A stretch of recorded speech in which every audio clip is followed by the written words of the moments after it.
I was on the flight home from Peru, and the airplane, upon landing, kind of dipped out of the sky for a second. For a few seconds, everyone was screaming. Everyone thought we were going to die. I thought to myself, if I die, I cannot believe that I'm going to die without my parents knowing the real me. There's a lot of guilt that I think a lot of kids of immigrants experience. What do you feel guilty about? I mean, at this point, nothing, but for, a decade or more of my life, it was being gay. I really feel every day that I've won the lottery. By some weird stroke of luck, I was born here. What if I was born in Iran? Shark Tank reached out to you. We're up there for an entire hour talking, and they were so nice the entire time. I do know for sure I'm the first gay Persian that's ever been on Shark Tank. Sure. There's so many talented actors and singers and all sorts of talent, but the money right now for certain projects is astronomically high for creators. That exact month that I'm about to run out of money, I peel an apple and I upload a video to TikTok, and that video goes mega viral. Do you think content creation is something that could be sustainable for the rest of your life? Content creation, I think, is not slowing down in any way. I think creators are the future more so than they already are right now. I think hope is the biggest thing. I really just want someone to look at my stuff and say, wow, if she can do it, I can do it.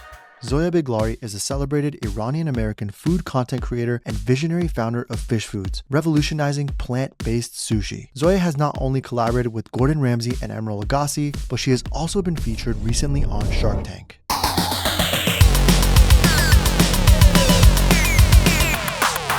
Your one-man show, that's awesome. An exhausted one-man show. Zoya. Are you okay? Okay. Okay. Now I'm ready. Take a breath. We made it. This is very fun. Zoya, Hey. It's so good to have you here. It's so great to be here. What an honor. Thank you for blessing us with your time. Oh my God, thank you for having me. Man, I don't even know where to start. We already kind of started talking before you arrived, and there are so many parallels between us, from, of course, our cultural backgrounds to, I think, us just forging our own paths in what we do. With you, obviously, in food and content creation and entrepreneurship, and then myself with film and media. And obviously both of these, paths are so unorthodox from the traditional Iranian or Middle Eastern or Asian expectation, right? We should have been doctors and lawyers and engineers on the side. Do you ever feel like I don't want to say you have regrets, but did you ever have any second thoughts, like growing up or as you got older, about not doing that, following that route? Yeah, I wanted to be a lawyer when I was going to college initially, but I very quickly realized I didn't, and it was just like something that I had in my head. Yeah. So luckily I didn't go too far down that path, like just like a year, and I changed majors basically. And like, I don't know. I think what I always wanted to do, when I boiled down like what does doctor, lawyer, engineer mean, it's like just being successful. So in my head I was like, as long as I'm successful in some way, then I'm okay. Now what success means is obviously like a whole nother conversation, but I was like, listen, as long as I make it in some sort of field, I think that will be good. Yeah, totally. And what age were you then? This is undergrad when you went? Yeah, it was undergrad. Where'd you go to undergrad? Cal State Fullerton. Oh, you did? Yeah, I grew up in Orange County, so not too far from here. I think I'm also lucky. My parents didn't put like crazy pressure on me. They just wanted me to be like, again, successful. They didn't really try to push me in any direction. My parents, I'm going to presume like yours and like most immigrants, just want their kids to do better than them and just like want their kids to do well. They do. So really like what I did wasn't that important to them. Sure, if they could have dreamt up something, I'm sure I would have been a doctor or a lawyer or both. Yeah, right? Yeah, but yeah. What about you? What do you think? It's the same thing. I mean, my family, they were very supportive. I'm very lucky they were supportive. Yeah. But growing up, they always thought it was a hobby, because I knew since I was a kid, I wanted to be a director. Like when I was in 6th grade or 3rd grade, I forgot which grade, but it was elementary school, and they had some guy come do caricatures of all the kids, and they're like, "What do you want to be when you grow up?" And I said, "Director." And they did like a caricature of me with a giant head, and I was like on a little director's chair, and there's little words that said cut, cut, cut. Aww. And I had that drawing in my room all the way, like throughout my whole life, pretty much. Do you still have it? I still have it. I think it's still at my parents' house. It should be on this table. It should be on this table. You're right. Cute. next Yeah. time. Yeah, I should. Yeah. So I kind of had a idea of what I wanted to do. And as I got older, I think my parents didn't know that it was a serious thing. It kind of felt like a childhood dream. Like, when kids say, I want to be an astronaut, or I want to be in the NBA, or a professional, like I want to be whatever, and as I got older, they realized, oh, he's super into this. He's serious, yeah. And they really allowed me to do it. I know some Iranian parents are just very strict, and they almost won't even allow their child to do it, and I think myself and you were lucky enough to not have that authority just crush our dreams, I guess. So yeah, that's my origin. And your parents immigrated here? They came to America in their 20s, and I was born here. So Pre-revolution or post-revolution? Post. Okay. Yeah. What about yours? My dad came here pre, and then when he married my mom, she came post. Yeah.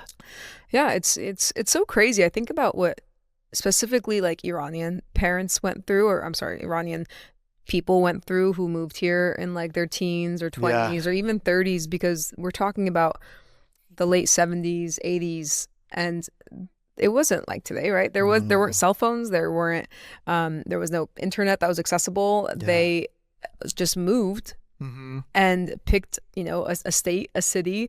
You didn't get to like look at it before on Google or anything, and you landed, in my parents' case, originally in Dallas, and it's like, you're here now. Yeah. Figure out what you can do. You don't really speak the language. No friends, no family, no support. No, he had like one brother here who definitely wasn't any further along than he was. Yeah. So it was like, figure it out. It was like, do whatever job you can wrangle. Sure, maybe you were a teacher back home, but you're not here. You can't even speak English here. So go do whatever you need to do to make money to survive. Oh, you miss your family? You're like a young 21-year-old that misses their family? Well, too fucking bad, because it costs $3.50 per minute to make international calls. And I like looked it up because I was interested in my parents' like origin story. And in the 80s, it was like in Texas at the time, my dad was calling my mom before she moved with him. Okay. And he said that it was $3.50 every minute to make these collect calls. And I was like, what was minimum wage? And I looked it up, and it was the same amount. $3.50 per hour. I think it was actually less. I think it was like $3.30 or something. Like, it's just something crazy. Obviously, that's actually super expensive then. It's insane, you know? So it's like, you just missed your family. You didn't have the option to check in with them on Instagram or Facebook or anything. I really, the generation before us that moved here, specifically, I'm going to just talk about Iranians because I just know that that category best. They got dealt a really rough hand. I think our parents' age, that generation, got dealt a pretty rough hand because a lot of them were fleeing their country that was being kind of taken from them or messed up in one way or another. A lot of them couldn't bring anything with them, whether that was their money or any level of education. They were starting over. And then timing-wise, the U.S. and Iran didn't have great relations. No. So a lot of them were harassed and profiled and, you know, just came here with like the worst situation. The worst situation. The worst situation. And still somehow contributed to Iranian Americans being one of the highest earning demographics in the country. Yeah. Which is astounding and like something to be so proud of.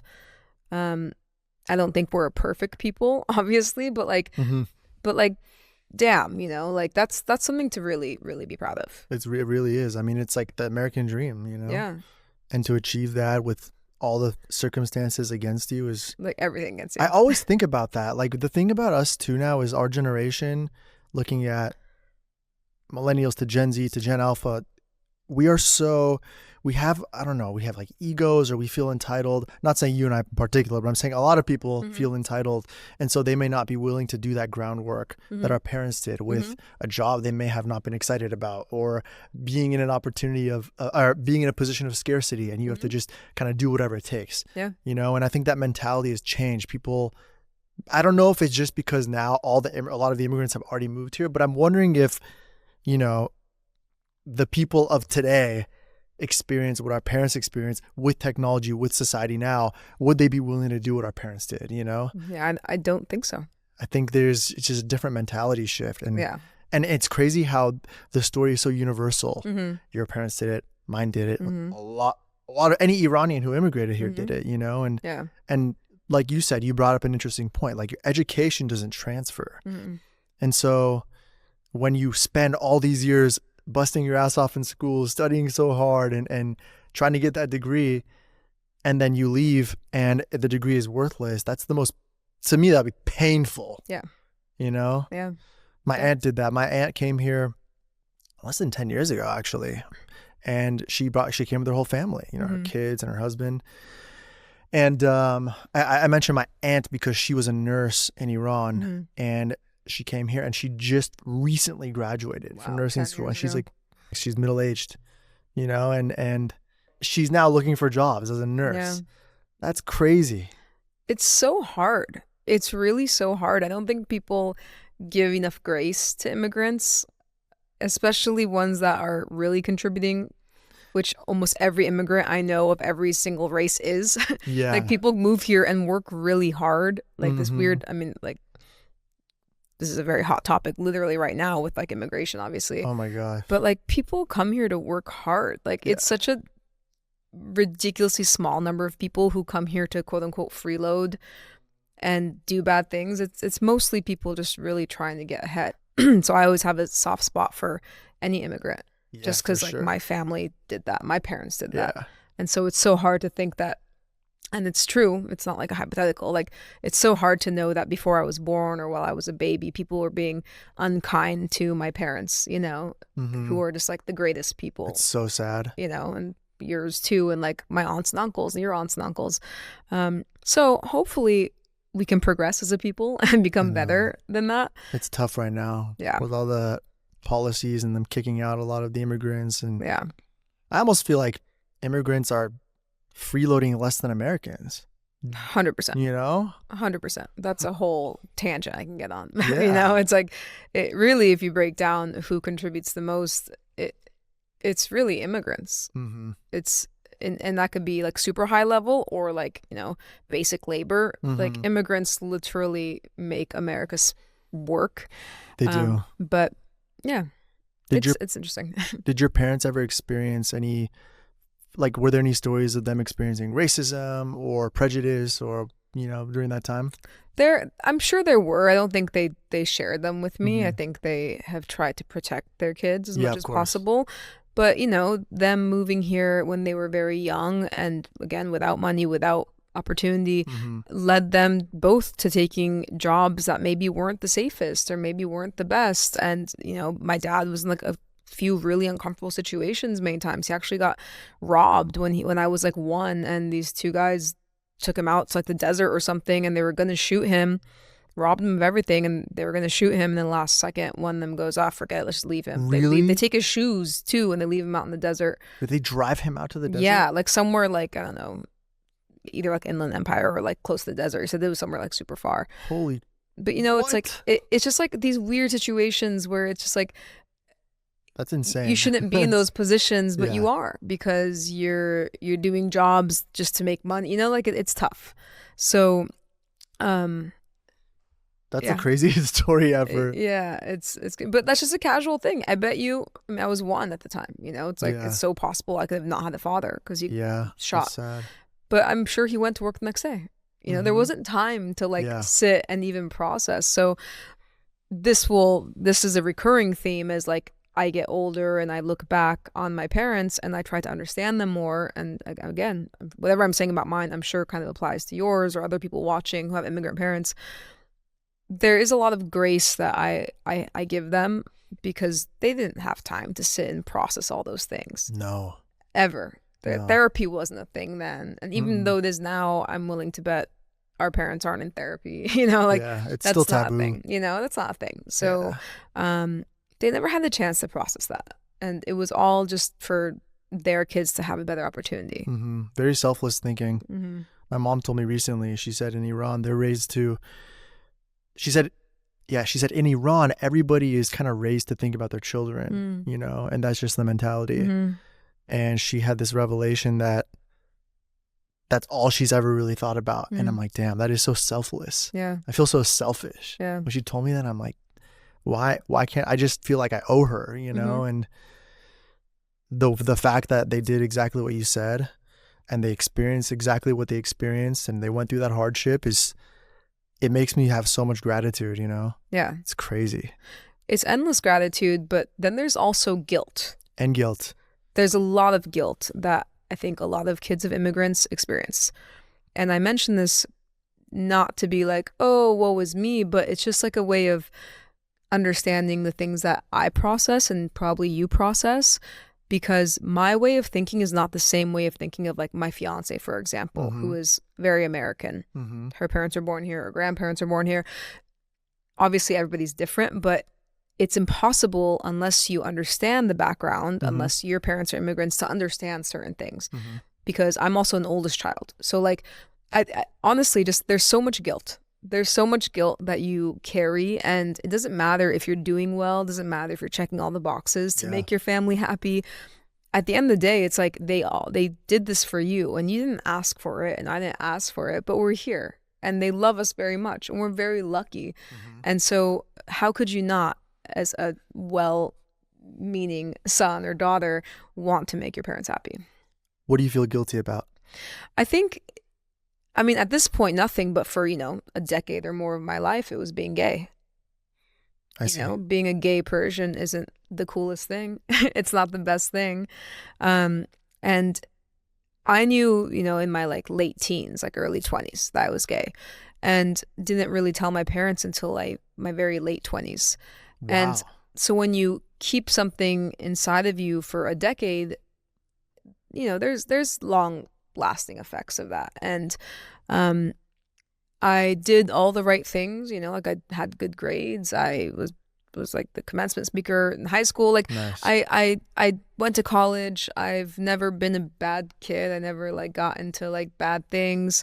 And you did all those things to appease your parents, or? I wanted to, and I want to appease them as well. And that's part of the guilt too, I assume. Sure. Knowing that they're immigrants and you want to. Yeah, you want to make them happy. Yeah. And like my parents didn't get to finish college. They both started, but they didn't finish. And like, okay.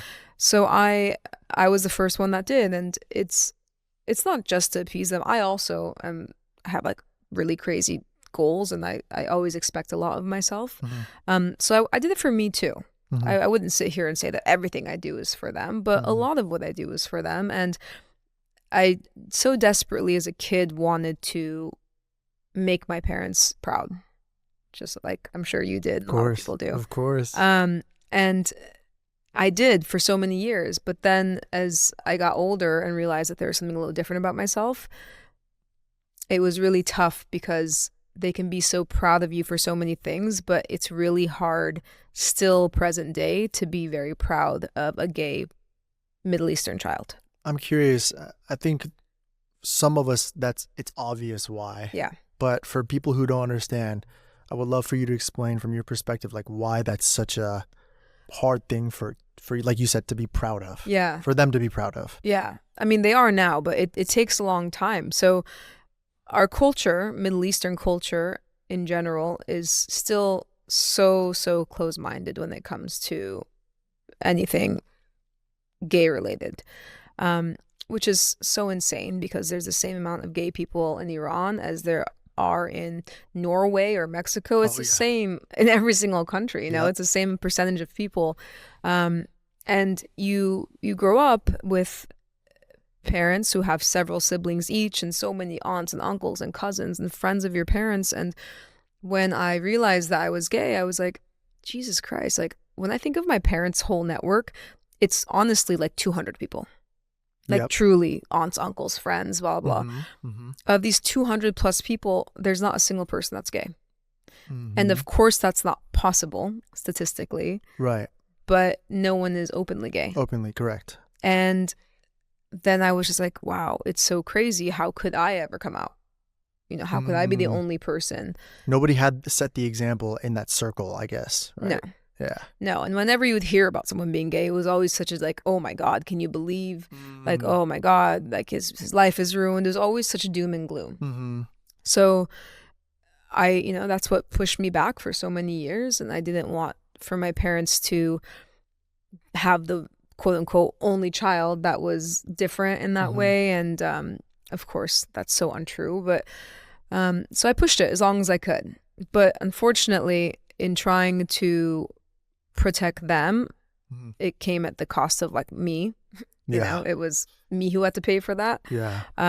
It was at the expense of my mental health. It was at the expense of years of my life. And really, when it comes down to all of my content, that is why I'm so adamant about talking about it all the time. I'm sick of talking about being a gay Persian, if I'm being super honest. I know. I didn't even want to like get it's so there, important.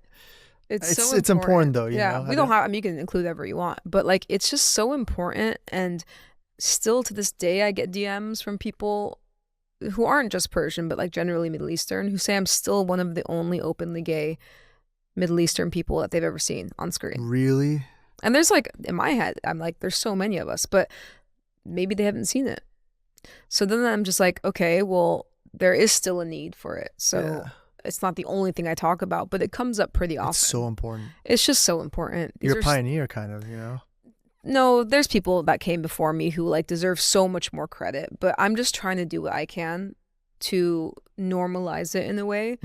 I think when I started making content, it was kind of twofold. I wanted to make content that was fun, but I also wanted desperately to be like, hey, look, you could be Middle Eastern and gay and have a life that's normal.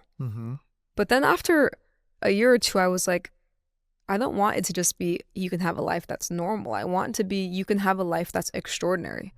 Why should it just be normal? Why can't it just be like, your life is incredible? And so that's what I've been trying to personally do. And thank God, knock on wood, I've been able to achieve a lot of levels of quote unquote success. Oh yeah. Big time. And a lot of it's for me. And if I'm being honest, a big chunk of it is for, I think, everyone else. I think I want everyone else to see that it is possible. I don't just have a partner. I have a fantastic partner. I don't just have a relationship with my family. I have a fantastic relationship with my family. I don't just have a job. I have a pretty amazing job. Heck yeah. You know, I started a company. I got on Shark Tank. You know, like I'm trying to do so much, and you know, the overachiever immigrant kid, overachiever narrative, it runs really deep here. But I really just want someone to look at my stuff and say, wow, if she can do it, I can do it. You're setting an example for people. I'm trying. And showing people that it's possible. It's so possible. Creating hope for people. I think hope is the biggest thing. I didn't get to see that. I didn't get to see it all. Even when I was growing up and you were growing up, you're a couple years younger than I am, but like there weren't gay characters on TV as a kid. Even in school, nobody. In school. It was so taboo, I remember. There were 500 kids in my graduating class. Nobody was openly gay. Really? I went to school. Out of 500? Out of 500. Really? There was like a couple of the theater boys that obviously were gay, but they didn't talk about it. I see. You know, 500 kids. And we were in Orange County. We weren't in like a random state. Yeah, you weren't in like Alabama or something. Yeah. Nothing wrong with Alabama, but like, you know, in Orange County. No shade to them. Yeah, no shade. I didn't mean it like that. But, you know, yeah, of course, everyone knows what you mean. It's like, so to be in Orange County and graduating high school 2008, like, that's so crazy. That is crazy. You know, so it really wasn't that long ago that it was still not really talked about. And that stuff kind of, it sticks with you. And then you so desperately want to see yourself on screen. You are a director. You create these amazing videos. You create lots of things that people watch, and then they are able to somehow see some sort of representation of themselves, maybe. And people love that. Just like you love it. I love it. The kid down the street loves it. We're all human, right? We're just like these cavemen who want to feel like, hey, I'm not the only one. Yeah. But I didn't get to see that. There was one show when I was like graduating high school that came out that was like a lesbian show, and it was called The L Word. And in that show, there was an actress, Sarah Shahi, who is Persian in real life. But on the show in 2007, 2008, they had her play a Latina character. Like they didn't even let her be Middle Eastern on the show. I actually didn't know that. Yeah, which I always thought was so crazy. But when I look back, I'm like, that sucked. That was so damaging for so many kids who would have really appreciated. I mean, I'm glad she was able to play some sort of character on that show, but like as far as I remember, there weren't any queer Middle Eastern characters on that show.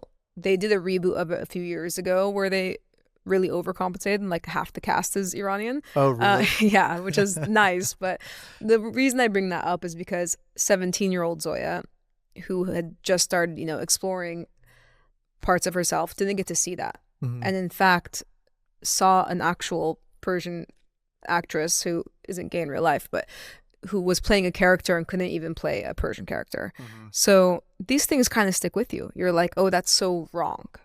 Oh, I couldn't ever do that because I haven't seen it. I even had potential to see it, and they switched the race of the character. That's insane. Yeah, that happens all the time though. And you wouldn't think of it unless you were that specific person, unless you were the young, closeted Middle Eastern girl who would have loved to see something. And then when they started introducing gay characters, it was like the doom and gloom always, right? Yeah, or the butt of the joke, or the weirdo, or the whatever. And just now, in the last like couple of years, are we finally starting to see like main characters who aren't quote unquote weirdos, who aren't, like just like get to be normal, cool people, which is really nice. I'm really stoked for like the younger generation. I think they're going to be so much cooler and more open-minded. They already are. They already are way more open-minded, Yeah, they're really so cool. Kids are like so cool. Kids are woke. Kids are rad. Yeah, they're smart too. It's amazing to see how kids even are more in touch with their emotions, and it's good. It's overall a net positive. Overall net positive, right? Yeah. I want to ask you a question, and please excuse me if this is too personal. Sure. But was there an age where you kind of realized that, you were, I don't know, gay, I guess, for lack of better words, right? Yeah. It was probably when I was like 18. By the time I was 18, I knew. So from 18 all the way until about 27, when I told my parents, I had moved to LA when I was 21. So I lived apart from them. So I had like a double life essentially. Oh, okay. Wait, that's when you went to college. Yeah. Was it like as you were kind of going? Or? Yeah, it was like basically during college, where it was like I moved my senior year of college to LA, and I just had like two sets of lives essentially. I'd come visit my parents like almost every Sunday, and just never talked about anything. I think I was able to get away with it for a long time because Persian culture, or at least in my family, like you didn't really talk about people you were dating unless it was very serious. You know, like I feel like in American culture, you just like bring up, like teenagers bring like their like girlfriend or boyfriend home. It's like that doesn't fly in Persian households. Like you Did you ever do that? Huh? Sorry to cut you off. Did you ever do that? Like no. Okay. I never brought, and even when I like dated guys when I was like a teenager, or like I didn't like bring anybody home. Got it. Wasn't a thing. Yeah. So I was able to really skate by for a while, but then I just felt so bad. Like at some point you just feel awful, and as you get older, you're just like, okay, well this is my life, and as much as I want to please my family, like I have to live my life. I can't continue like this. And that was something a conclusion that I came to, but a lot of people don't come to that conclusion, or they push it until something catastrophic happens. And that's really sad, but that's what's happened in the past and what still currently happens. Yeah, that's really tough. There's one thing that you mentioned a while ago that was about the Middle Eastern community and the Iranian community not really having openly gay people in our families and just in general, right? Do you think that there's any influence from religion or Islam or any sort of impact from that world that kind of restricts people from being gay? Because in Iran, that restricts people from coming out. Because in Iran, they execute you, or they'll arrest you, or they'll torture you, right? Do you think there's any influence or any sort of tie to that, This is my experience, because my family's not religious at all.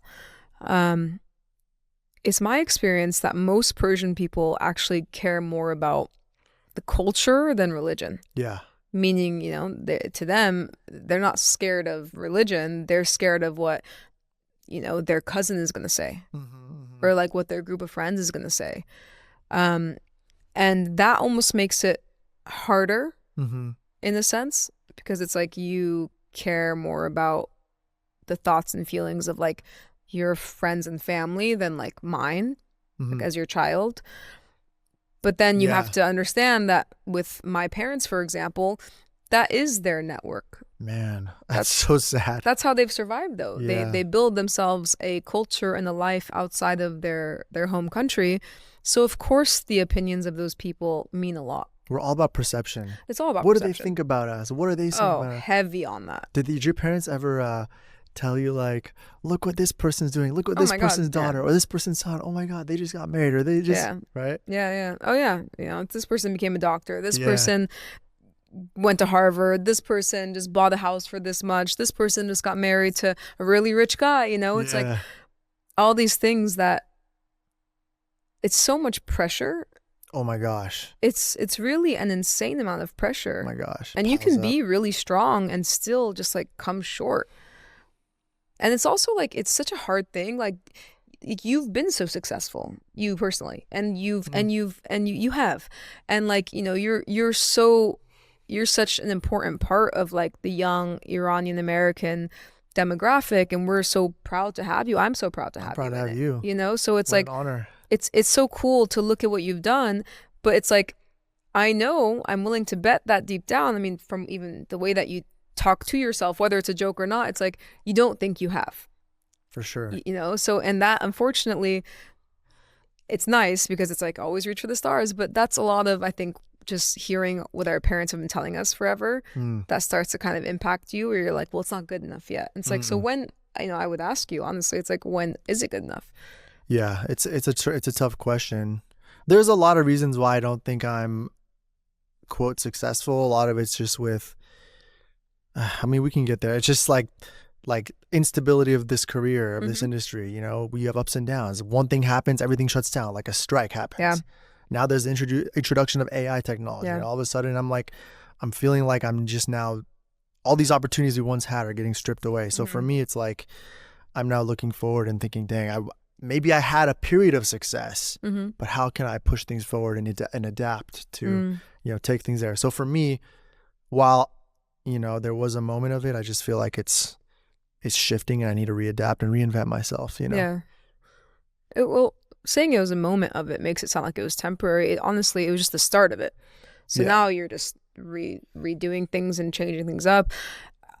I was watching your last interview. I forgot the actor's name. The guy Daniel Moncada, yeah. You know, there was a clip that you posted where he was saying that he's constantly pitching himself, that he's constantly working on doing more things. And he was in one of the biggest shows in the entire history of television, right? Two of them, technically.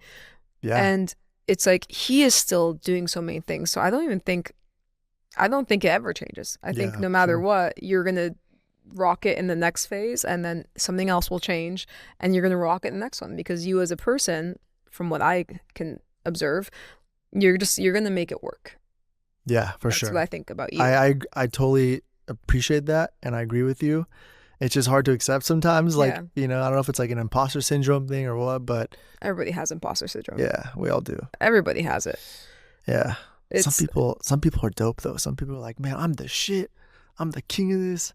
Oh, they're the biggest imposters. They're the most insecure. Maybe they are, huh? Oh, for sure they are. I can guarantee you. Anybody who like comes at it like that, it's just such like, what's it called? Like peacocking, especially. You know, like it's like you compensating. It's because anybody who's more secure with themselves, I actually consider myself a very secure person. Okay, good. And so I can sit here and say very comfortably, oh yeah, I don't have things figured out.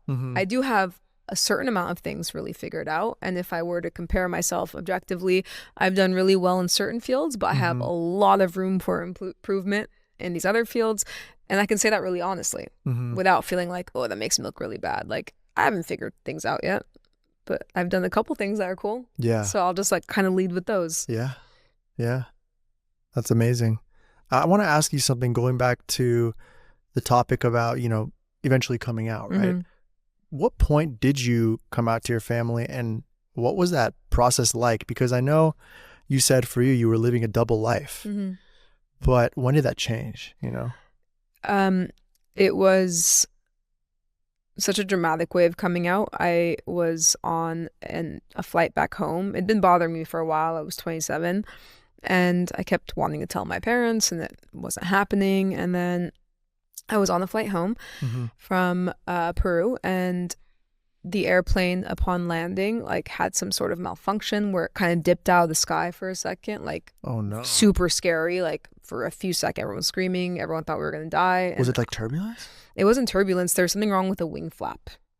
Oh. Yeah, there was like a malfunction. Like something actually happened. Obviously, they fixed it and we survived. But there was a split moment where I thought to myself, oh, this plane might go down. And if I die, I cannot believe that I'm going to die without my parents knowing the real me. And the fact that that was the first thing that crossed my mind, the next day I went home and I still didn't know how I was going to do it. But then almost like weird universal stuff, my mom and I were sitting and watching like a show or something, I don't know, or I was on my laptop. And she, out of nowhere, again, Persians, we don't really talk about dating too often. Out of nowhere, just goes, hey, so what kind of guys do you like? Whoa. And I just like stared at my laptop screen and I was like, that is the moment. That is the moment. And then I told her I don't like guys. I like girls. And then whoa, straight up. Yeah, straight up. I don't even know how I said it. I truly like blacked out. Mm-hmm. And I consider myself such a brave person. I consider myself so tough, but it's like when you're like talking about something so scary, oh my you gosh. know, you just become like a little kid. Of course. Could you even look at her in the eyes? It's actually no. We were kind of like sitting next to each other, but not facing each other. So it was a really interesting conversation. I almost wish, like, I could recreate it because it was like so backs toward. Yeah, like I was on my laptop and she was behind me watching TV. Oh, okay, I see. It was like a casual thing. It was a casual thing. Yeah. But then it was such a crazy conversation to be having. Not looking at each other. I don't know. It was very strange. Yeah. And she was somehow very shocked. I kind of feel like it's funny. I feel like if you spend like 2 seconds with me, it should be very obvious that I'm gay, but that's not how people think sometimes. Right. For some people, they're just more oblivious or they just don't care or don't notice things. For me, I feel like my parents should have known. I was like such a tomboy as a kid. Not that that makes you gay, but there are so many signs, you know. I used to cry and scream. If my mom wanted to put me in dresses. When I was 2 or 3 and people would bring me Barbies for my birthday, I would cry. You'd cry, huh? Yeah, I would cry. What were you into? Oh, I wanted like cars and like guns. You know, wow. Like I love that. And I like the Power Rangers. And again, there's lots of straight girls that like this stuff too. So it's not like that's your indicator, but there's a lot of things that should have maybe been picked up on. And I think that hopefully the next generation can pick up on some of these things because it would be really helpful to not have it be this huge secret. I see. The conversation went okay, but then the next day it was catastrophic, you know, when she had more time to process. Really? And I'm really lucky, and I told my dad like a week later, I'm lucky in the sense because at no point did my parents say that they hate me or that they want to disown me or that, you know, I'm not welcome in the family. Okay. However, they were just so concerned. They were concerned? They were so concerned that I was going to have a very difficult life. That's so interesting. Yeah, that was their biggest concern. They're just like, we don't have that in our culture. I don't know how you're going to fit into the culture. I don't know how you're going to have, you know, a normal life. And they were so concerned. It was less about like anger. They weren't really angry. They were just really confused and concerned. And they didn't have any point of reference to know any better. And that's, I think, the biggest issue. And that's why I try so hard to hopefully show a lot of people that like, hey, you can be a quote unquote normal, nice person who just happens to have a different orientation so that other Persian parents can look at me or other Middle Eastern parents, just other parents in general can look at me and say, okay, my kid is gay, but like, here's a couple of examples, like this girl and this guy and this, you know, who are queer and they're doing really well and they seem like really good, wholesome people. Okay, my kid will be okay. But my parents hadn't seen that. So for them, it was catastrophic, and it took them a long time to process. And realistically, it took almost 4 years for them to like really accept it. 4 years? Yeah. In that time and during those 4 years, you know, I would go home. We just wouldn't talk about it. I see. It was just kind of swept under the rug. It was just kind of swept under the rug, but that's really damaging too. Of course. You know, I don't blame them for taking so much time, but that's rough too. There's always an elephant in the room at that point, right? You just don't feel good. You know, it's so hard to not feel good about yourself. And I'm a very secure and confident person, but how secure and confident can you be when like the people who created you are deep down a bit ashamed? Of course. And right? You felt it. Yeah. During that time, they didn't say anything. They didn't say anything. But they don't have to say anything. It's my parents. You know, your parents don't have to say stuff. You're made out of them. You know, like you can sense things. You can sense it, yeah. When somebody doesn't mention something to their friends, that is a sense of shame, right? When things aren't mentioned, that's a sense of shame. And so that took about 4 years for them to really come around. And then luckily, by the time I started dating Alex, they had come around and they're interested in meeting her. And again, lucky for me, Alex is just like a literal ball of sunshine. Yeah, she's awesome. It's really hard. Personality's great. She's so amazing. It's really hard not to love Alex immediately. But what if that wasn't my situation? You know, what if I didn't have a fun partner who was so kind and loving? What if I was still alone? You know, like there's so many things where I'm just like, what if it was different? What if I wasn't successful? What if my career wasn't going well? What if I wasn't the person that was overall kind of liked by people? And I'm not liked by everyone, but overall, I'm really lucky because I tend to have things like a bit softer for me. Then let's say for example, I mean, I choose to dress and I look the way that I like to, just in general. But what if I want to identify in a different way? Right? Like, what if I wanted to shave my head, for example? What if I want to like dress really differently? Like, there's nothing wrong with that, right? But that's not as widely accepted, right? So there's so many things where I benefit from kind of still fitting in that like mold. I'm not very girly, but I at least fit in some molds that the Iranian community wants. That's just luck, honestly. The 4 years that it took, that was really rough. I think I get so many DMs from people around the world who are in a similar boat or a similar boat to where I was 4 years ago or 10 years ago. And I feel so bad because I know what that feels like. And some people have it way worse than I did. Some people have parents who are very religious and cannot accept it. And they are convinced that they are quote unquote going to hell or whatever is going to happen. And it's hard. A lot of them ask me for advice and I can't give anybody advice because first of all, I'm not qualified. Second of all, I can only give you hope. That's really all I can do is just give you hope that like there is a possibility that with time your life can be really nice. But, you know, if I'm being honest, there's a chance that I may have just gotten a bit luckier. And that's a tough pill to potentially swallow for like other people. But that's the truth, you know, like I have parents who, even though it took them 4 years, they did come around. Of course. You know, they could have never come around. You mentioned something interesting. You said when they first found out they were concerned for you, they're worried for you. You're going to have a hard life. You're going to struggle. Do you think meeting someone as amazing as Alex almost eased their tension a little bit? You know, do you think that's what kind of flicked the switch in their head? Yeah, time and Alex, I would say. Knowing that you were now in good hands with a good partner or, you know, I don't know. I think, let me think about that. Yeah, it was helpful to have a partner that was great. I think if I had brought home some jerk, it would have been alarming.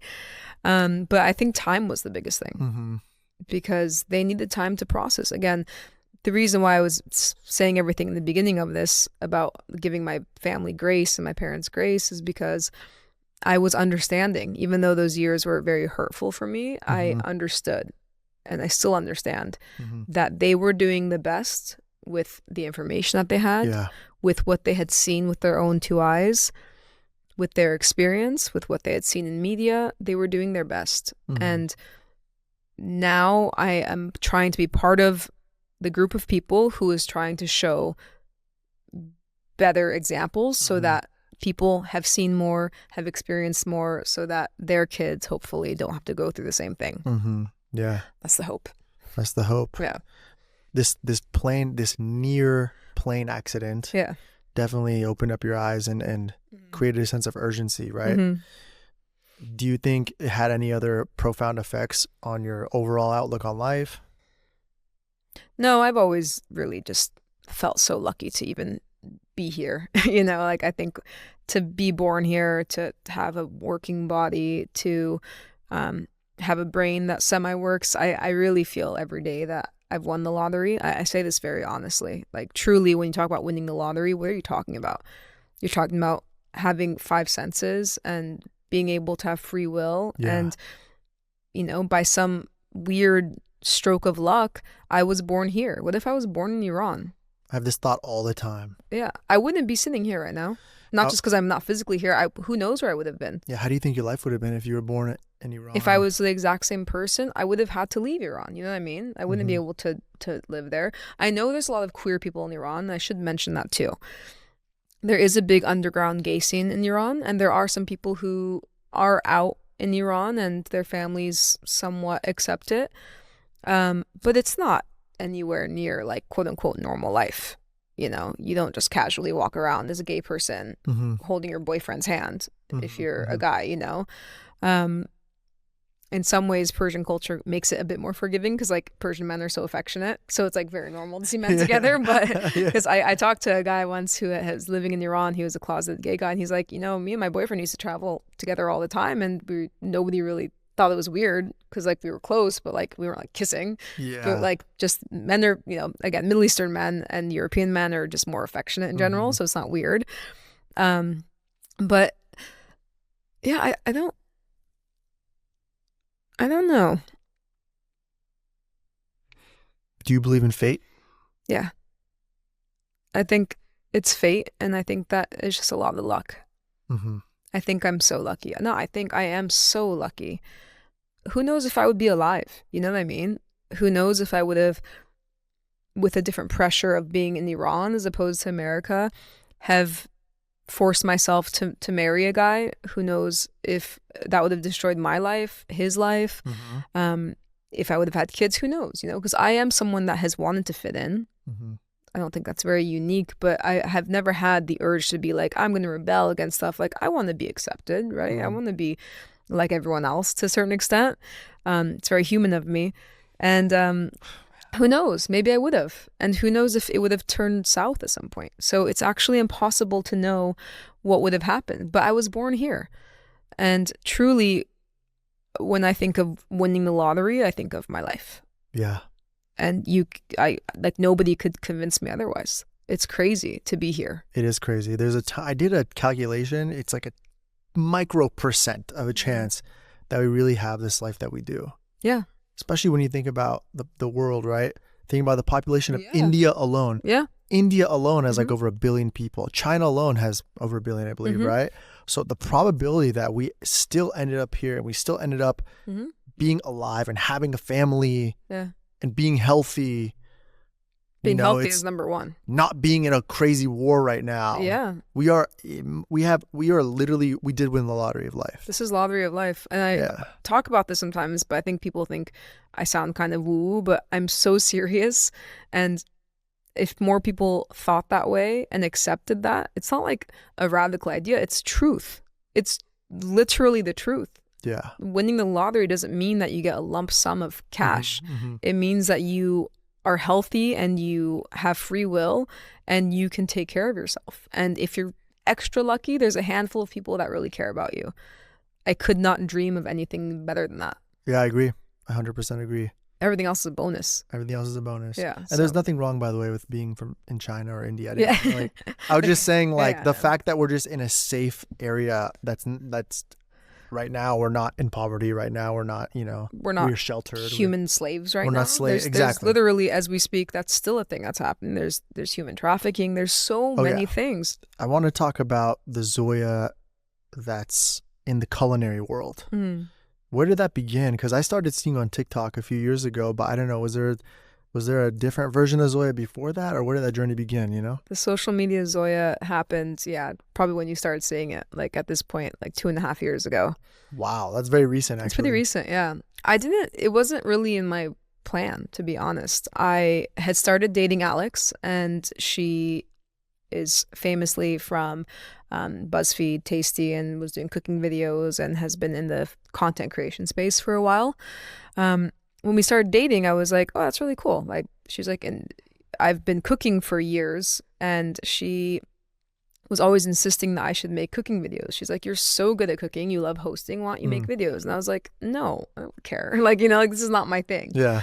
And truthfully, it wasn't something that I cared to really do until I started appearing in some of her videos, just like inside, and she started getting so many messages. I started getting messages, the same ones I've talked about, where people are just like, hey, we've never seen a gay Persian before. Whoa. This is so cool. Like, do you mind like appearing in more videos or whatever? And I was still not that sold on it. And then here's the real reason. I'll give you the real reason. I didn't know this. Continue. Yeah, the real reason is I had started my company Fish Foods, and it was completely bootstrapped, and I had been self-funding it. I really believed in it, and I was just like blowing through my life savings, and I was really on like my last couple of months worth of money, and I was just like, I want this to work, but I'm like now running out of money. I'm just working on this thing. You're skipping too many steps though. Hold on. Okay. I'm trying to get the timeline down. Okay. This is 2.5 years ago. What were you doing before Fish Foods, before like the TikTok stuff, social media? Before that, I spent most of my 20s in the social enterprise helping start a company called Listen. It was a electronics company, like headphones.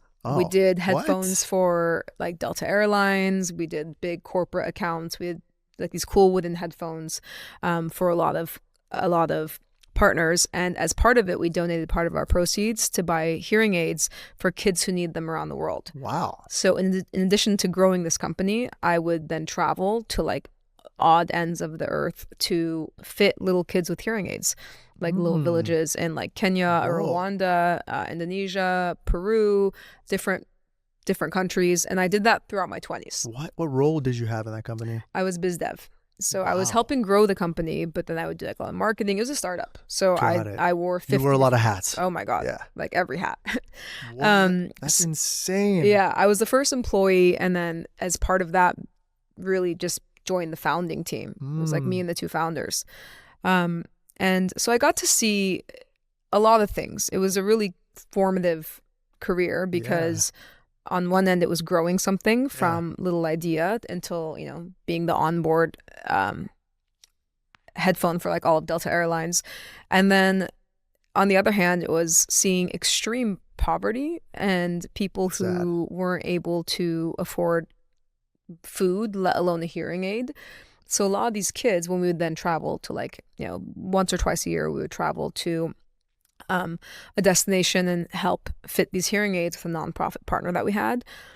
And while I'd be fitting these kids, I started to realize how important it was to be included. So a lot of these kids were like, let's say 7, 8, 10, 12 years old, and they were hearing impaired. They weren't even deaf. They were just hearing impaired. All they needed was a little hearing aid on like the lowest setting, but they couldn't afford that, of course, until this nonprofit came in that we were funding. Wow, that's awesome. So we would connect them, and within a second, they hear your voice. They're connected again. And now this like 10-year-old boy was able to join his community. Before that, he was written off as like deaf and dumb, essentially, right? Which there's a whole lot of stuff with like the deaf community, and like a lot of people say that, a lot of people there's like the stigma. It's like you have to like word this very carefully because there's like stigma about helping people receive hearing aids, because then it's like implied that being deaf is a problem, and some people they choose to. So anyway, that's like a whole tangent that you can skip. But I was traveling and I was doing so much and really doing a lot more than most 20-year-olds do at the time, and was very lucky to learn a lot in that time and see so much of the world. Wow. But that's when my wheels started spinning about just like inclusion. Not that I had never thought about that, but I'd never seen it so intensely in my life. Like these kids, there was nothing wrong with them. They were just like discarded by their communities because they couldn't hear, right? So they're like, well, he could never join and fully be part of this. And then he gets this hearing aid. Now he's like right back on track.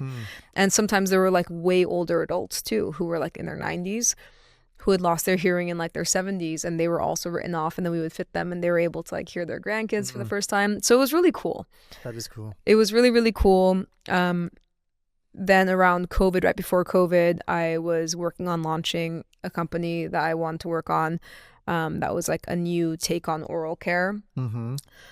We actually were starting up the company and got like a tiny bit of funding, and then that was January of 2020, and a couple months later the whole world shut down, so that company wound up just shuttering. And then that's when I was just like, okay, let me just figure out some things and like coast a bit, and that's where I started cooking a lot.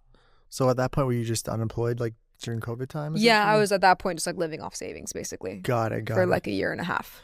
Luckily, I had saved up a lot of money. Yeah. In that time for a little bit. And a good amount of time. Yeah, until I figured out my next thing. Amazing. That's good. Yeah, so I was doing that, and then I was just cooking, and after like a year or so, I got the idea to. I mean, it wasn't like just a random idea. It was my own aversion to eating raw fish.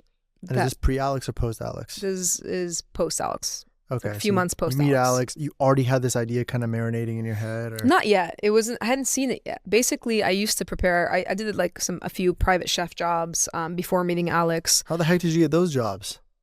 I was cooking all the time. Then like I would cook for big groups of friends. And then one of them had like a boss that like needed to hire a private chef for something. What? And like last minute. And that's no joke.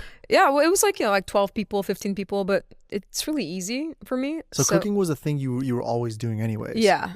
It was always a part of your... Yeah, but never like a professional thing. Yeah. It was just like, oh, I cook. Through friends, you met people, they hired you. Okay. Yeah. Now I'm starting to understand. Okay. Yeah, so it's just like a thing that's on the back burner, Got right? it, okay. And I have never been and am not currently the best chef in the world, but I cook a lot better than most people I know. So that was always my ranking, right? So I knew that I could do it. I also have like, at the end of the day, I'm an Iranian woman, so I could do a 20, 30, 40 person party myself. Did your mom teach you? Or how'd you learn? My mom is a phenomenal cook. Like famous amongst her friends. Really? Like she is just so talented. Oh, so I was lucky.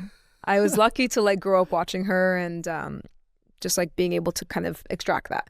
Damn. So I'm cooking and just doing my thing, and I meet Alex. Before I meet Alex, I'm doing a lot of sushi, like for groups. With actual raw fish? With raw fish, yeah. And I used to love it. I used to eat it all the time. And then slowly, even like as I meet Alex, I'm still eating it sometimes, and I find myself just like feeling queasy. Just like, ugh. And it's not like I'm eating in bad places. I'm eating like really nice places in LA. Just constantly queasy. No matter where I go, I feel sick afterwards. I had this experience recently at Kazunori. It could be anywhere. It's crazy. Yeah. And you feel it. It's like a very specific stomach feel. I felt like there were fish swimming around in my stomach. Yeah. Like, I know it sounds crazy. Yeah. That's how I felt. It's probably the parasites. Anyway, so... your fiance's gonna love this. she doesn't. Yeah. She doesn't I mean, so I was like, okay, this has happened like 12 times. I'm over it. I think I'm done with raw fish. Then I do a deep dive into like, what is the state of raw fish in this country? And it's pretty spooky, you know. It's not the best. It's not taken care of. A lot of the fish that we consume isn't the cleanest, you know. I can't imagine. So, what about flash freezing? Does that actually help? Yeah, it does help. It helps a lot, but it doesn't kill 100%. There's no way to kill 100% of bacteria or parasites. Are you supposed to flash freeze raw fish before you serve it? Yeah, you can't just eat raw fish. You know why I asked that? Because I went to Miami for a job, and my friend, I didn't go. So my friend, I went with my producer, and his friends were there in Miami. So he went off, and he went to their house, and they prepared a fresh sushi. He's like, yeah, they just caught the fish from the ocean and made sushi. No. I was like, is that clean? Is that safe? He's like, yeah, they cleaned it, they rinsed it. I'm like, he's lucky he didn't get sick. Yeah, right? Yeah, no, it's very normal. Not just fish. Most meat has parasites in it. That's fine. However, it needs to be treated the correct way. Okay. And most of the times they do, and I'm not poo-pooing on raw fish. People can eat and should eat whatever they want. For sure. However, you know, you have to ask yourself, why is it that they tell pregnant women not to eat raw fish? Yeah. Because it's very high risk. That's why. Right. People who have autoimmune disorders can never eat raw fish again. People have a lot of allergies. These are all like subgroups that I found as I launched fish. So to continue the story, I was like, okay, well, let me just stop eating raw fish. I already am like kind of mostly vegetarian. I eat chicken, but you're mostly vegetarian. Okay. Yeah, I haven't had red meat in like 18 years. Wow. Yeah, I used to be vegetarian. Was it for the animals or? It just one day I was looking at someone eating a steak and I just thought it was disgusting. And I never ate it again. So it's not like an ethical thing. It's just like I feel a little bit bad, but I can't say that's the real reason. It's honestly it's just not my thing. Yeah. If I think about it too much, even like chicken or any meat, like I get the ick, you know, like if I really think about it. I mean, it's sad if you think about it a little too much. It is. I know. You know, like we shouldn't be consuming as much meat as we are. I know. That's a fact. But anyway, that's people's own life. For me, I was like, okay, not into raw fish. And I see something online. I see a plant-based raw fish. And I'm just like, oh my God, this is amazing. And, you know, I order it. I pay so much. It shows up in this block. And I'm just like, I prepare sushi. I'm like, this is disgusting. This is terrible. It just tastes like watered gelatin, vegan gelatin. Ugh. And I look up the ingredients. I'm like, oh, there's food coloring. There's this. I don't like this. And then what is it? Like soy based or? There's a couple that are soy based. There's a couple that are just, there's no real protein source. It's just like basically gelling agents and food coloring to look. It's like the ones that you will see or like, you know, your fiance has seen in most vegan sushi spots with like the perfect stripes on it. There's like one, yeah, it's like, it's a very common one. Yeah. It's got food. I mean, those white stripes are white food coloring, which is like banned in Europe. So it's like, okay. Banned, like they're using banned food colorings, like Red 40 and all that stuff? It's, so white is titanium dioxide and it's literally, oh man. They don't use it in Europe, but they okay it here. Of course they do. Yeah, of course. So it's like, okay, there's some things that maybe aren't great. And then the way that my mind works, I'm just really poru, realistically, you know? It's just, and there's no exact translation for poru, honestly. Poru is like what? Like stubborn? No, it's just like someone, sort of stubborn. You just, cocky is the closest, but it's not even like cocky. It's like, it's just like I am just so sure of myself. Yeah, like you know what you want almost kind of. Yeah, right? and maybe in some ways it's negative, but in some ways it's, you know, it works for me. And I was like, hey, I think I can take a stab at this. Yeah, that's awesome. I love food, and let me see. I know what some plant-based common ingredients are. Thank God. I teamed up with a chef friend of mine. We worked on it for like a year during, you know, this is like still end of COVID, and we came up with fish foods. And you know, you were there at some of our like early dinners, you know, that we did when we like launched. And I, as a food person who's not a vegan, I just want something that tasted good. Yeah. You know, that wasn't just like, hey, here's a bullshit product to make the vegan shut up. I was like, no, I want something that's just like nice. Yeah. And something that's not just an avocado roll or a cucumber roll, which most places that's like the only vegan or vegetarian option. Yeah. You know?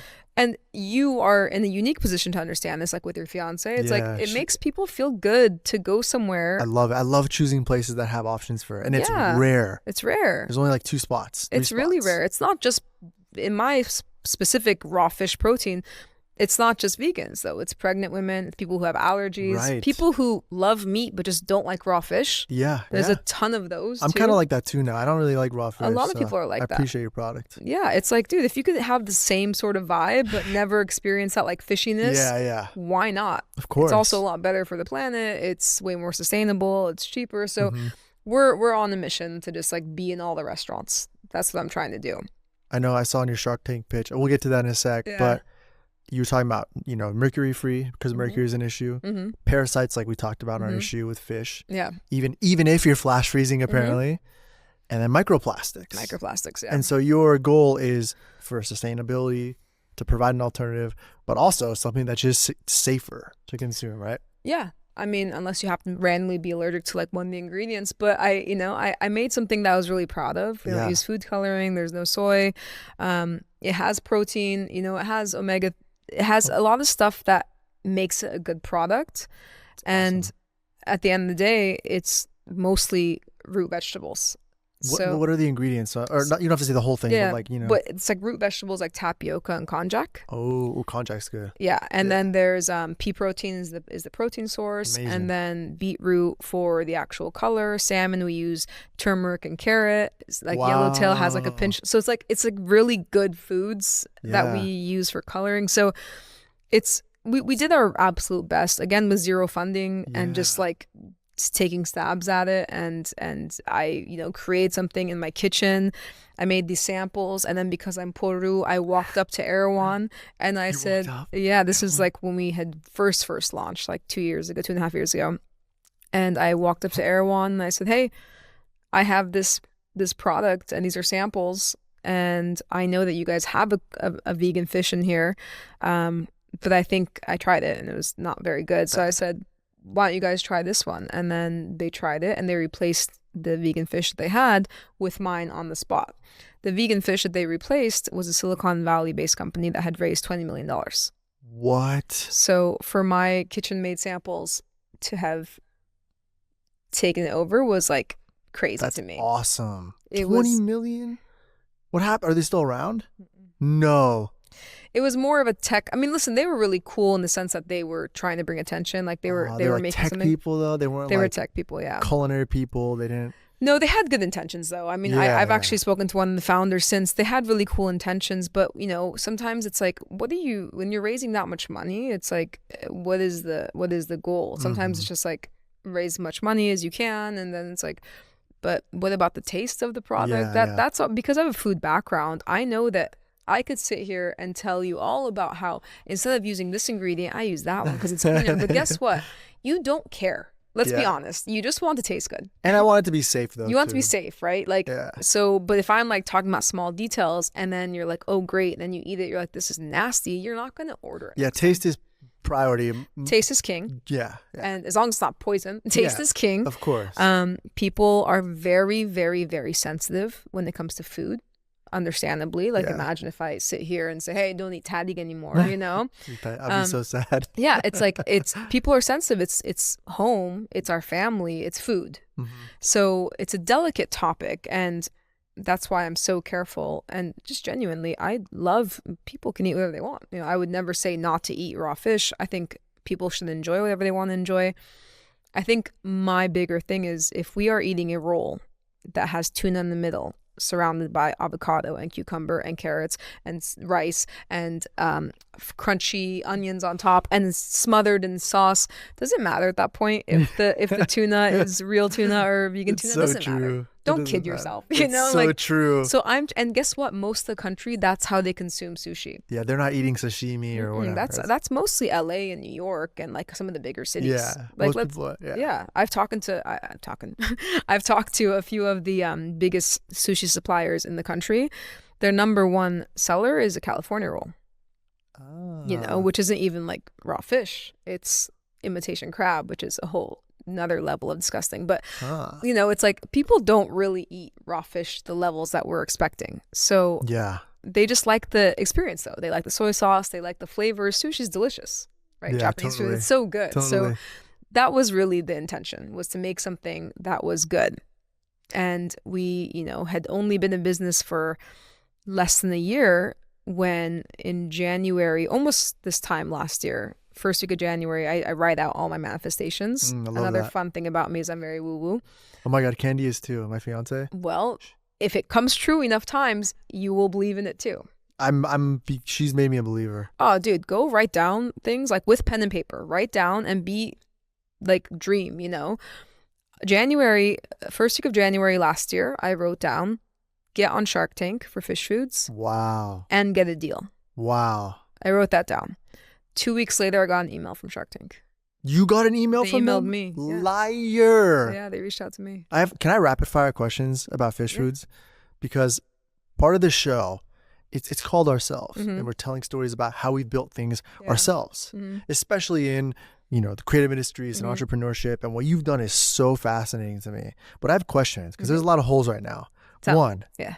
You said you had savings from your past job. Is that what you invested into fish foods, basically? So I started to.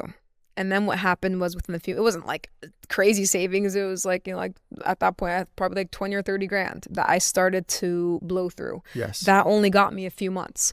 So I start to run out of money and I'm not really working. There's no money coming in from fish foods. And then I'm like, oh shit, I'm going to run out of money. I don't know what to do. And as I believe the universe just takes care of you in random ways, that exact month that I'm about to run out of money, I peel an apple and I upload a video to TikTok And that video goes mega viral. Was that what changed your life, you'd say? That video changed everything. That's probably when I started seeing you, huh? That was the fruit peeling video that amassed hundreds of thousands of followers in the span of a couple of months. From that point, I peeled an orange. Then I opened a watermelon. Then it was different fruits, and it just kept adding and adding because I had the knowledge of Alex being a content creator and how much she was making based on her following and brand deals. I was able to very quickly say, let me monetize on this. So that's when I started making more videos and hitting up brands. And you hit up the brands. I started hitting up brands. I hit up a fruit brand. It was my very first deal that I procured for myself, and I made more on that deal. As I'd only gone viral like a month and a half. I made more on that deal than I had made. It would have taken me 2 months in my old job to make as much as I made in that single deal. How did you find these fruit brands? Or I'm not just fruit, any brand. I messaged them. But how did you know they're even willing or open to do these deals? Most brands want to do deals. So was it brands that you saw other foodie people doing? No, it was brands that I liked. Like literally like sun-kissed oranges. Like I really like their citrus. And how do you find the people at these places? You just DM them. So you find like head of marketing at Sunkist or something? Just DM their direct account. Or or you go to their contact page on their website. That's how I got my first handful of deals. You know, I had blown up, but people hadn't really seen me yet. But I had a following, so I said, "Hey, I want to do this." And then within, brands are smart. So when you start going viral, they start seeing you too. Then I started getting hit up a lot to do brand deals. So the first thing that you did, like when you blew up, the fruit brand, you had to do the outreach. I just want to clarify. Yeah, right? The first one I did the outreach. The first 2 or 3 I did outreach. And that kind of kept the money coming to continue investing in. So then from that point, Fish Foods has been fully funded just by my brand deals. Completely bootstrapped. Yeah, my whole life and all of Fish Foods has been funded by brand deals. I'm so fascinated. It's crazy. This is all starting to make sense now. Okay. So then you talked about Erewhon. Mm-hmm. Did you just DM Erewhon and say, I want to put my, I walked in. You literally walked. I realized. Oh, you physically. I thought when you said walked in, you like walked in as in. No, with my fucking legs. You went to like an the Grove location. Yeah. The Grove, the OG, right? That's the first one. And how did they even take you seriously? Who'd you talk to? The manager or something? The chef that was working there in the sushi department. It's a separate department from Erewhon itself. They're their own company, the sushi department, the ready department. Oh, I didn't know that. I didn't either. I just walked in and said, "How does this work?" So you just said, "Hey, I have a vegan sushi." I said, I know that you guys have this brand of vegan fish. I tried it. I had genuinely tried it before, and I went in there and it was not good. So I said, hey, you guys have this brand. I have one that's better. Do you guys want to try it? He kind of looks, he goes, okay, why don't you bring in samples? I'll call my boss tomorrow. So I take in samples and they try it, and he goes, okay, well, you can try it for like a couple weeks. If you guys get some sales, then we'll keep you on. Dude. And that's how it went. That's exactly how it went. Talk to the sushi chef. Yeah. And then he got the owner involved, and then that was it. That's amazing. Listen, I knew I had a good product. Yeah. It really was a good product. And I had the confidence, and I had some social media backing to also help move some numbers. Yeah, of course. So that's very helpful, and that can't be skipped over too. That's a big bonus. Myself and Alex. What do you mean move numbers from your backing? Well, what does that mean? It's if you're trying to get people through a door, it's very helpful if your partner has a couple million followers and if you yourself have 1 million followers. So you can tell people like, hey, we'll get people to Erewhon. Is that what you're saying? Yeah, I mean, tell your audience. The first video that we made announcing Fish Foods, because I've been working on it for like over a year but hadn't posted about it yet. It was the Erewhon was the first thing we ever did. So it was like, hey, this is what we're doing, and we now have a vegan roll at Erewhon. Go try it. That's so cool. Which was awesome. So cool. It was really, really cool. And we were like on and off with them, but it was a good launching point. It was really cool to use their name. My biggest goal wasn't necessarily just grocery store sushi. I mean, it's nice, it's accessible, but I always want to be in restaurants. Yeah. So then that was the next thing. Okay. And then slowly moving into restaurants, and we went to one of the tastings in Silver Lake, which was phenomenal. Yeah, that place is really good. I want to go back. I'm starving. So good, yeah. Should have brought you some. No, it's okay. Yeah, it's like there's a ton of different restaurants that we're in now, and so awesome. Yeah, it's all just been funded by my brand deals. So everything is like the things that I do are so different. Like being a content creator, that really is a culinary content creator. Like it's all recipes and food based. You're the coolest Iranian I've ever met in my life. That is so nice and so untrue. You're There's awesome. people who are so You're much cooler. So awesome. You're the coolest Iranian. No, I'm just a curious dude. I'm just an average guy who's just curious. I'm an average guy who's curious, honestly. I was just curious about it too, you know. It's so cool. I think doing different things is so funny. Sometimes it's harder to like pinpoint something, right? Because I'm not just like one thing. Yeah. But I think that's where life gets really interesting. Yeah. And the weird connection of like the content funds the company. That's so cool. That's so yeah, awesome, man. You never had any investors. No. Until dun dun dun. Okay, so hold on. Shark Tank reached out to you. Yeah. Shark Tank found Fish Foods and reached out to you. Is this post air one after you announced post? Yeah. And did you amass a following on the Fish Foods page? It wasn't huge. No, I think we have like maybe like 20,000 followers there. But and so how did they reach out to you? Emailed you or? They emailed. They emailed on our website and they said, "Hey, would you want to be on Shark Tank?" And I had always wanted to be on Shark Tank. I used to watch Shark Tank when I was in my early 20s with my mom and said I'm going to be on that show one day. No way. I didn't know for what, but I knew I would be on the show. Oh, that's awesome. You always had an entrepreneurial spirit then. I did.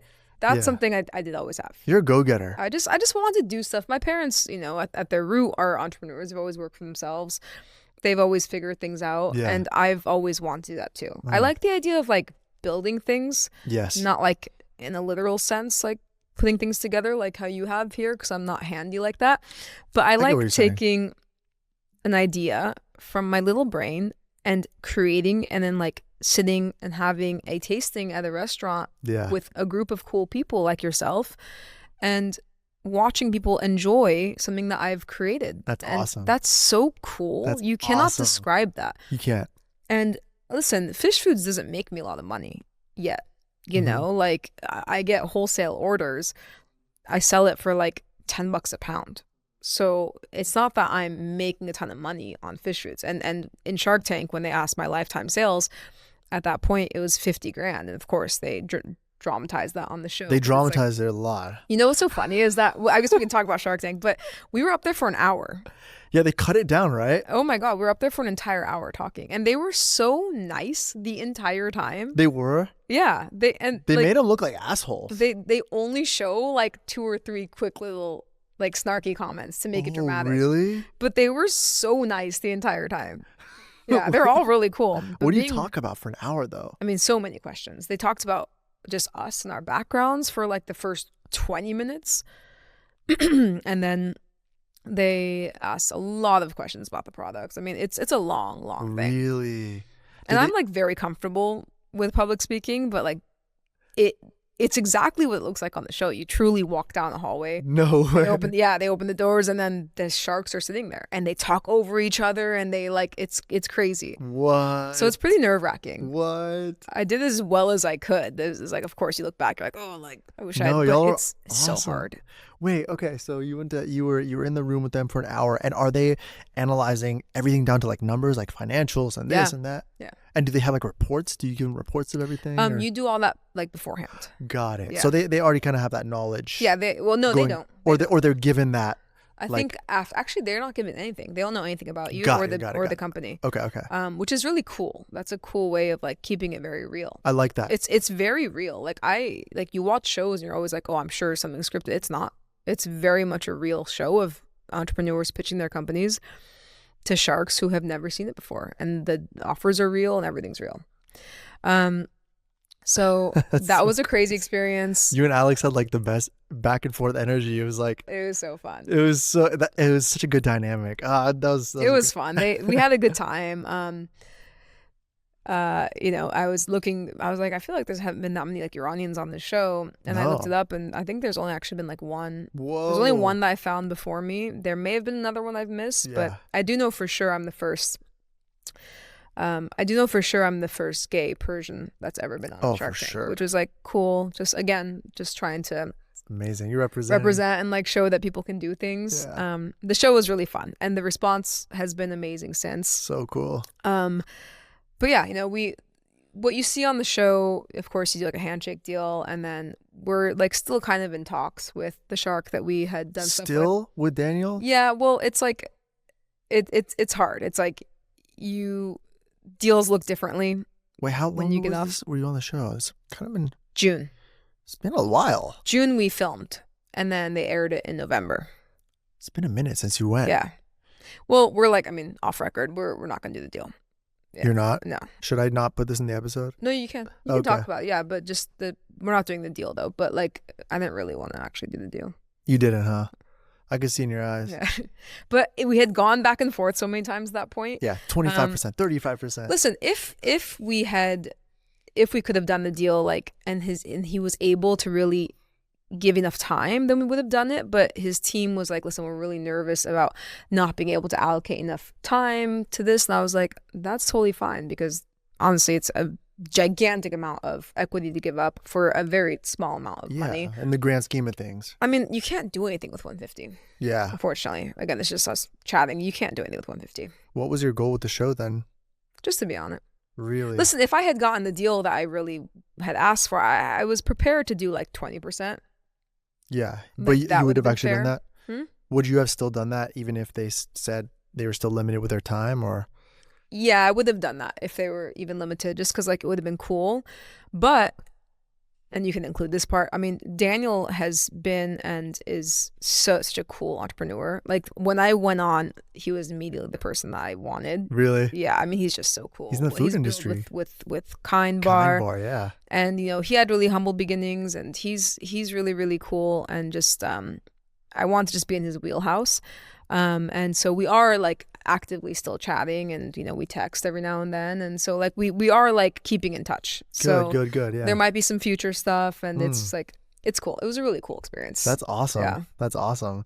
You answered so many of my questions right there. I'm just curious, like what happened afterwards. And yeah, well, it's good. It's also good to know that they were actually nice to you on set, because the way they edit it just looks so dramatic. It's so, well, I went on with like a pretty fair valuation too. I think if I had gone on there with as much as we had sold and been like, hey, I think I'm worth $5 million, and I think they would have torn me apart. Yeah. So I was very careful not to overshoot it that way. You asked for 150 for 10% or 20%? 150 for 10%. That was the initial offer. Okay. Yeah. And I was, in my head, I was like, I would be totally okay with about 20, maybe 25. Yeah. So when we went back and forth so many times to land on 30. Was it more back and forth? Yeah, there's one there's a deleted scene too. No. Yeah, where he goes, I mean, it was like so dramatic when we, like, you know, everyone was like, that was like the craziest. Like, the producers who were watching afterwards, or like everyone was like screaming behind the scenes. Like there was like this so dramatic. I go back and I counter again for 27%. No. Yeah. And yeah, he included this clip, this deleted scene on his Twitter. He I think it's probably still up on his Twitter. It's like I say 27%, and he like he goes, let me check on my calculator what the chance of that are. 0. And then like we all start laughing. It's such a funny. That's actually funny. It was, they should have kept that scene. It was really funny. Yeah, that's really funny. But yeah, it was cool. It's just cool to do, and obviously it's great to have TV time. Yeah, how did that change? Did that change anything? We sold a good amount of product on their website. So Shark Tank allowed you to grow your brand. Yeah. Even after it aired.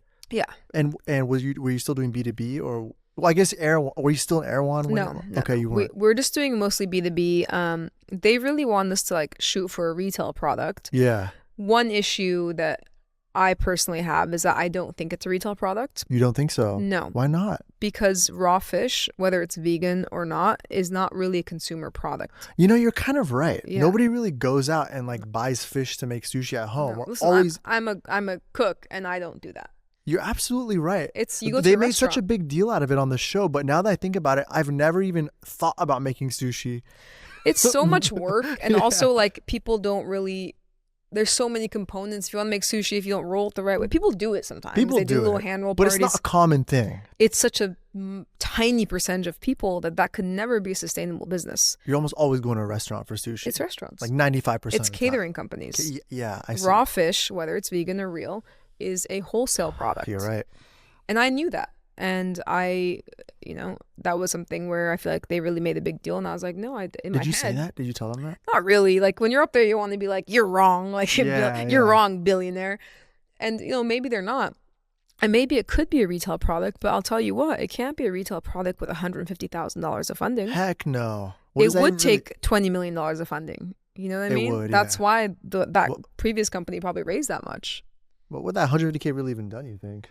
You know? I mean, in today's world in LA, that would I could hire what 2 people for 1 year. Yeah. You know, and that's like even scraping, you know, like, who are you going to find for like that amount of money? Yeah. So it's like I can't do anything. You can't even like do a whole packaging run. So I think I'm happy with where we kind of dropped off, and I'm happy with where the brand's going. I'm focusing just mostly on wholesale right now, and just like bigger fish, no pun intended. Yeah, right. Like catering companies and just bigger ways to get this out into the world. That's amazing. Most people, I think, especially for people who aren't even in the food industry, I've had little tiny kind of insight into it because I have a friend who's a chef, so he's kind of like filled me in on the back end, and he's working with a food prep company right now, and they make meals for random people like Timothy Chalamet and like a lot of like actors and stuff, right? But he was telling me how hard it is to scale a food business. And I'm curious, from your perspective, you know, what's something about the food industry that surprised you the most? The margins are so low. It really is a labor of love. When you see people who own restaurants, oh my gosh, who own food brands, they love what they do. Yeah. Because the margins are truly non-existent. Really? When you really look at it. Unless you are doing mass volume. Really? The margins are so tiny. I mean, think of it. Like if you go somewhere and you buy like a power bar or granola bar, for example, and it's like $3, $4 in the store, like think of how much goes into making this bar. Yeah. From timing to ingredients to packaging to shipping it. So many steps. And each step costs something. It costs something. And guess what? If a microscopic thing goes wrong anywhere in that process, start over. Oh, your money's gone. It's all gone. So it's like, it's so hard. And that's if it flies off the shelves. You have to pay for shelf space. You have to pay for marketing so people know what your granola bar even is, right? Like, so how do people scale? How does a restaurant scale? Restaurants have such slim margins. First of all, you have to be busy all the time. Yeah. If you're empty for a few days, it's killer. If your shipment doesn't come, it's killer. If your chef is sick, it's killer. People who own restaurants, truly, they amaze me because, again, they love what they do. People do things not just thinking of dollar signs. They do it because they love it. Yeah. And those are the best people. There's nothing wrong with loving money too, but people who open these restaurants, especially like mom and pop restaurants, who like have half their family working there, you know, and they just want to make good food and feed people. Bless their souls. That's insane. I mean, you know, with all the LA fires, like who stepped up the most? It was the restaurants. The restaurants did step up. The restaurants were feeding and still are, you know, feeding first responders, and a lot of them that's out of their pocket. Yeah, that's a loss. And then what happened after? Then, you know, things were kind of shut down for a couple of weeks. They got hit for, you know, people weren't going out as much. And there's no government assistance for them. Like nobody takes care of them that way. They have terrible taxes. You know, it's really hard. It's really hard. A couple of my friends who own restaurants, and they are busy all the time too, and they still don't have crazy margins. Really? So again, people do things just for love. I've seen Dave Grutman. You know Dave Grutman in Miami? He like owns a lot of like hospitality in Miami, a bunch of different restaurants and clubs and stuff. I always wondered how he looks like he's balling and he knows everybody. He's connected to everybody. I'm like, how is this guy able to open all these restaurants? You know, it makes no sense to me. It depends. When you look at like people like that, or like SBE Group, or like big. Anything like that, at that point, if you have a model that works, you know, you have that kind of like club restaurant. It's also expensive too. It's so expensive. So your margins are probably larger inevitably because you're charging a shit ton. Yeah, but at the same time, it's like, okay, so if the restaurant's more expensive, let's say I get an entree and it's $80, right? Yeah. Still, when you think about the rent of that place, yeah, it's more expensive too. Yeah, like we just went to a pre-opening of this really cool restaurant, Maria, in Beverly Hills, which it's the second location. First one's in New York. What's it called? Maria, Marea. What kind of food is it? Kind of Italian. Yeah. Okay. Seafood Italian, and it was a preview before they opened, and it's this gorgeous restaurant, like really? Not on Rodeo, but the street right next to it, so like Beverly Hills. I think he said, we were talking to one of the owners, he said it took like a year of building or something. He told me the number, I don't remember, of how much money they spent. And then you're looking at this big restaurant and you're just like, this is like 70, 80 tables. Like if they aren't busy every single night, how are they gonna make it? Yeah. The staff, the everything, the rent, food costs. I don't know how they do it. That you made a very interesting point. I was in Bali with my fiance over the summer, and Bali, you know, it's interesting because have you ever been to like that part of Asia? I've been to Bali a couple times. Okay, so you've been to Bali. Yeah. You know, it's like pretty cheap. Yeah. Right. And we would go to these really these really beautiful restaurants. You've probably seen them, right? But we'd go to them and they would be empty. We'd be the only ones eating there. And we went to like quite a few of these. Yeah. And we never knew like how is this place able to stay afloat? And we would go on like a Friday night or Saturday, and we're like one of 3 guests, sometimes even the only guest. It made no sense. So it got me thinking, is it just because it's so cheap to operate, you know, like the expenses out there are cheap, or it's less cost. Labor is way less out there too. Think of like what the minimum wage is in California versus most of the rest of the world. It's like $6 a day over there. It's probably something like that. Yeah, I think they told me that, which makes sense. You have these rich Australians coming and opening a restaurant in a country where the wage is significantly lower. Then it makes sense. And cost of goods is lower. I mean, it is an island, so it's like certain things are more expensive. Whatever has to be imported is way more expensive. But yeah, I mean, I don't know who goes there, because the thing is with Bali, it's a lot of nomads too, a lot of younger people. Yeah. So even though for you and I, we could be like, oh my God, coming from LA, I could have this amazing dinner in Bali and like it's so luxe and great, and it only was like $30 per person. For them, that's so expensive. It's so expensive. That's astronomical, especially if you're like a nomad or like a student. Yeah. Locals could never go there. No, they'll never go there. But even the younger kids, like who are backpacking, like they can't spend $30 for a meal. That's true. Right? They're getting the $2 meal down the street. Yeah. I mean, when I was in Bali last time, I had hired a driver for the whole day. Like he would drive us the entire day. It was like we were paying him $40, which was like a lot at the time. And he was born and raised there. And we went to an island off of Bali. Nusa Penida? Yeah. Limongan. Oh, yeah. Okay. And when he drove us to like the port, he's like, yeah, I've never been there. And I was like, he's never left even the main island of Bali. He's never even been to the other islands of Bali. And who knows if he will. And it's like, that's very normal. But again, they have a nice life too. This is again what I mean when I'm just like, the lottery of life to be able to like travel and do all these things. And for us, we're just like, man, this is so easy. And for them, they're like, this is really expensive. We can't believe that they're spending $30 for a dinner. We can't believe they're spending $2 per beer to buy beers. Like, right. It's relative. It's all relative. Yeah. This is a side question that's completely off topic, but I was looking at your page. I noticed some sort of collabs you've done with Gordon Ramsay or his companies. Can you explain that? Clear that up for me. I know there's Hexclad, but then with him as well, did you do anything with him? Or he was spearheading this series, like a YouTube series, where he hand selected 4 creators, 5 technically. Like it was 4 show concepts that he had. This is like 2 years ago. And one of them was a show concept with Alex and I under like his network called Bite, where we had a cooking show that was made to just live in the digital world. Okay. But it was cool. We like got to get some FaceTime with him, and That's awesome. It's cool having him pick us for that. And then I also work with Hexclad. It's like my sponsored cookware and knife set, and they are really great.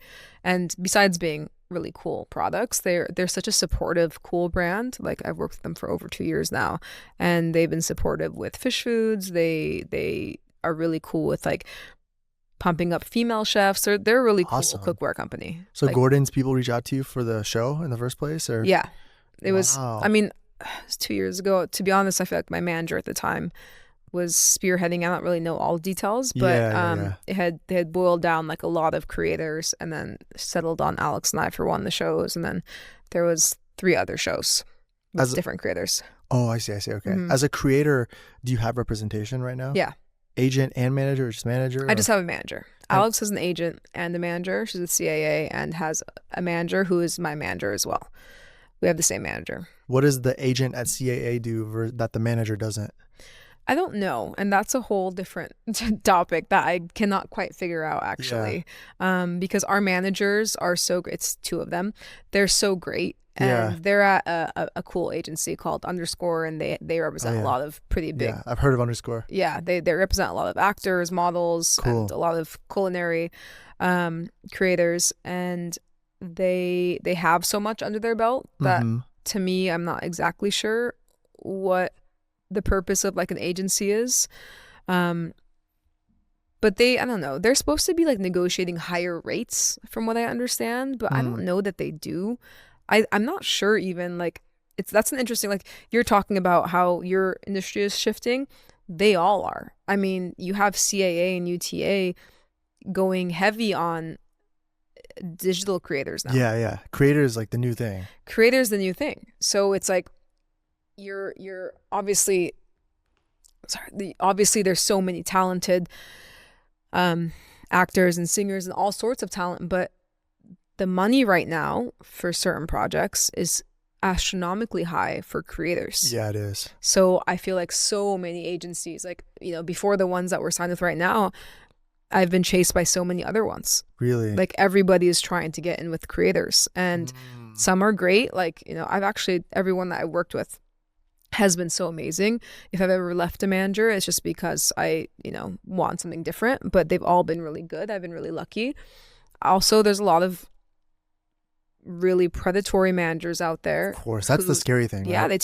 they take advantage of these young kids who blow up online and each of their videos has 20 million views, and they're just like these crazy stars, but they don't know anything. So you have managers who come in and take 20% of everything, but they don't really do too much for them. Yeah.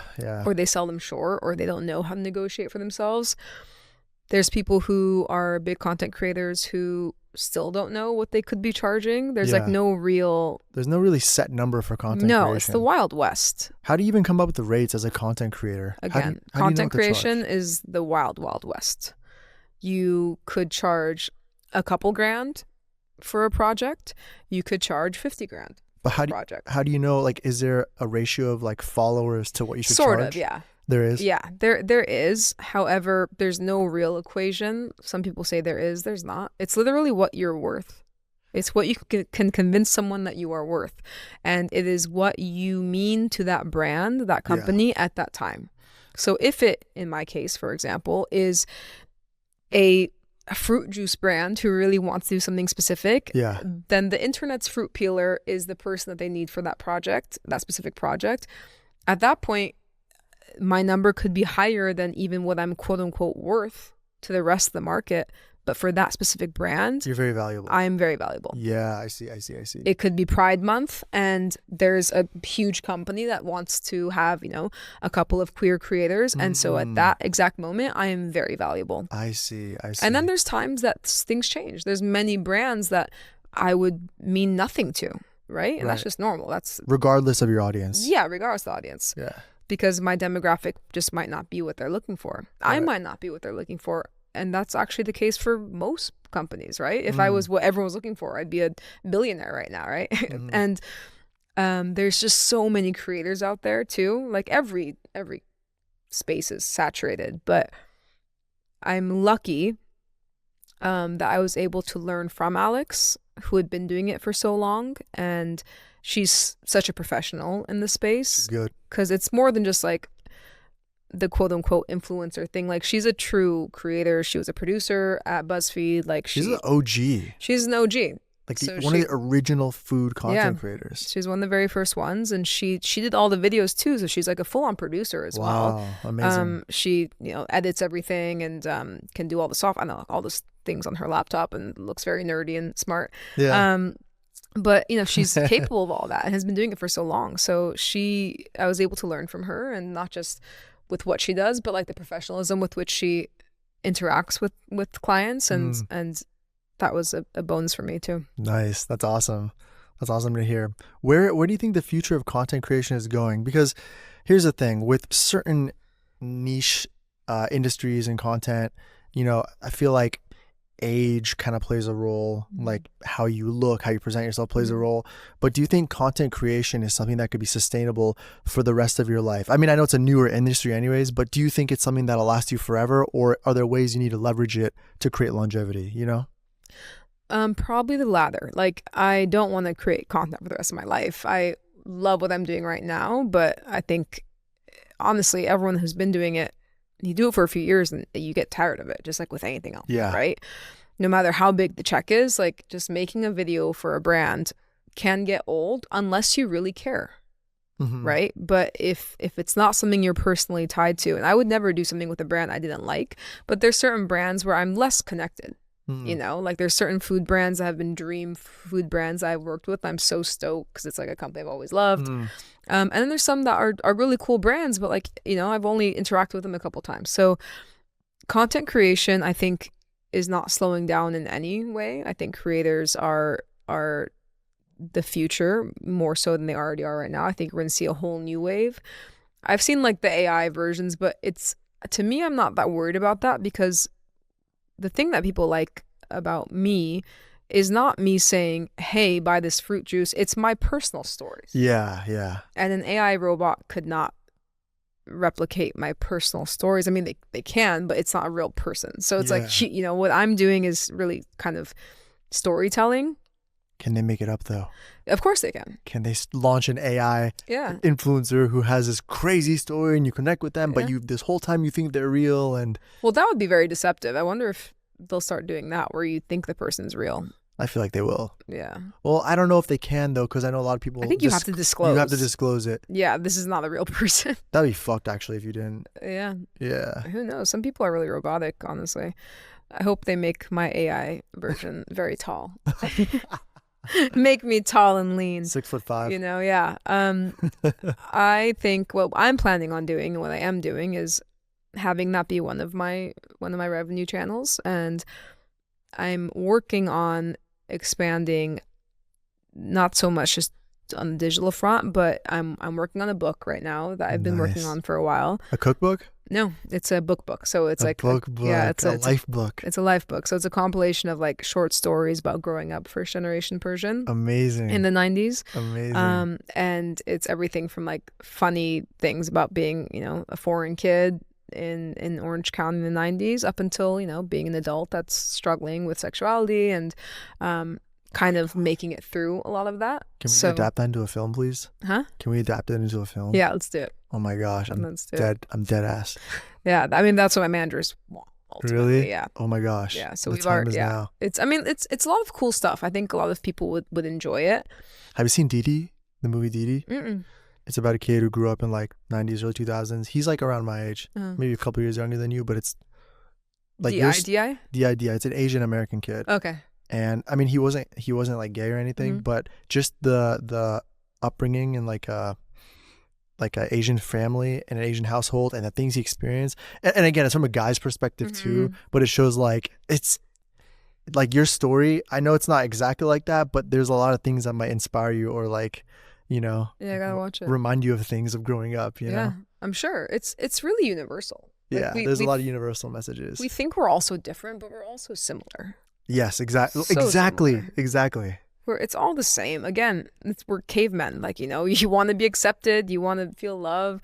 You want to be able to take care of yourself. Yeah. And then there's little details in the process that make us a little unique, but it's all the same thing. So your book, and then what else? Working on the book, and then just really shifting into like a lot more public speaking. I do a bit of it already at like universities, and it's always a mix. Sometimes it's about fish food. Sometimes it's about being a queer content creator. So there's a range, and they're very different things. But awesome. it all winds up kind of mixing, like this weird vegan fish, gay Persian. It's like this weird category. That's so awesome. But it works. But a bit more of that, because that really makes me feel alive, and everything I do luckily makes me feel alive. But there's a cool thrill to public speaking, and I like interacting with people. That's great.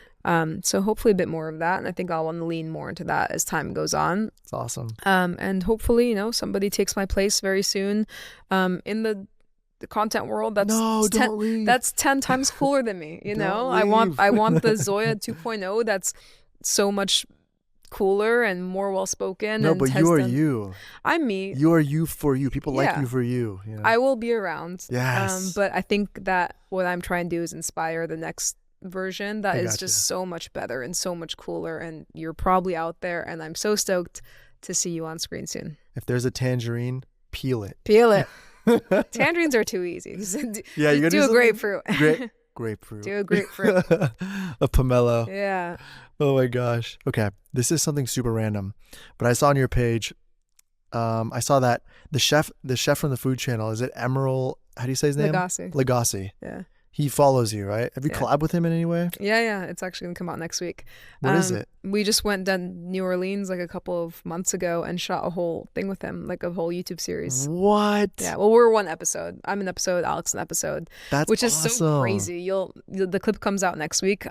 But that's a trip too, because when I was a kid, I got invited to my very first Halloween party, like my first party actually in 5th or 6th grade. I was a nerd. I didn't have any friends.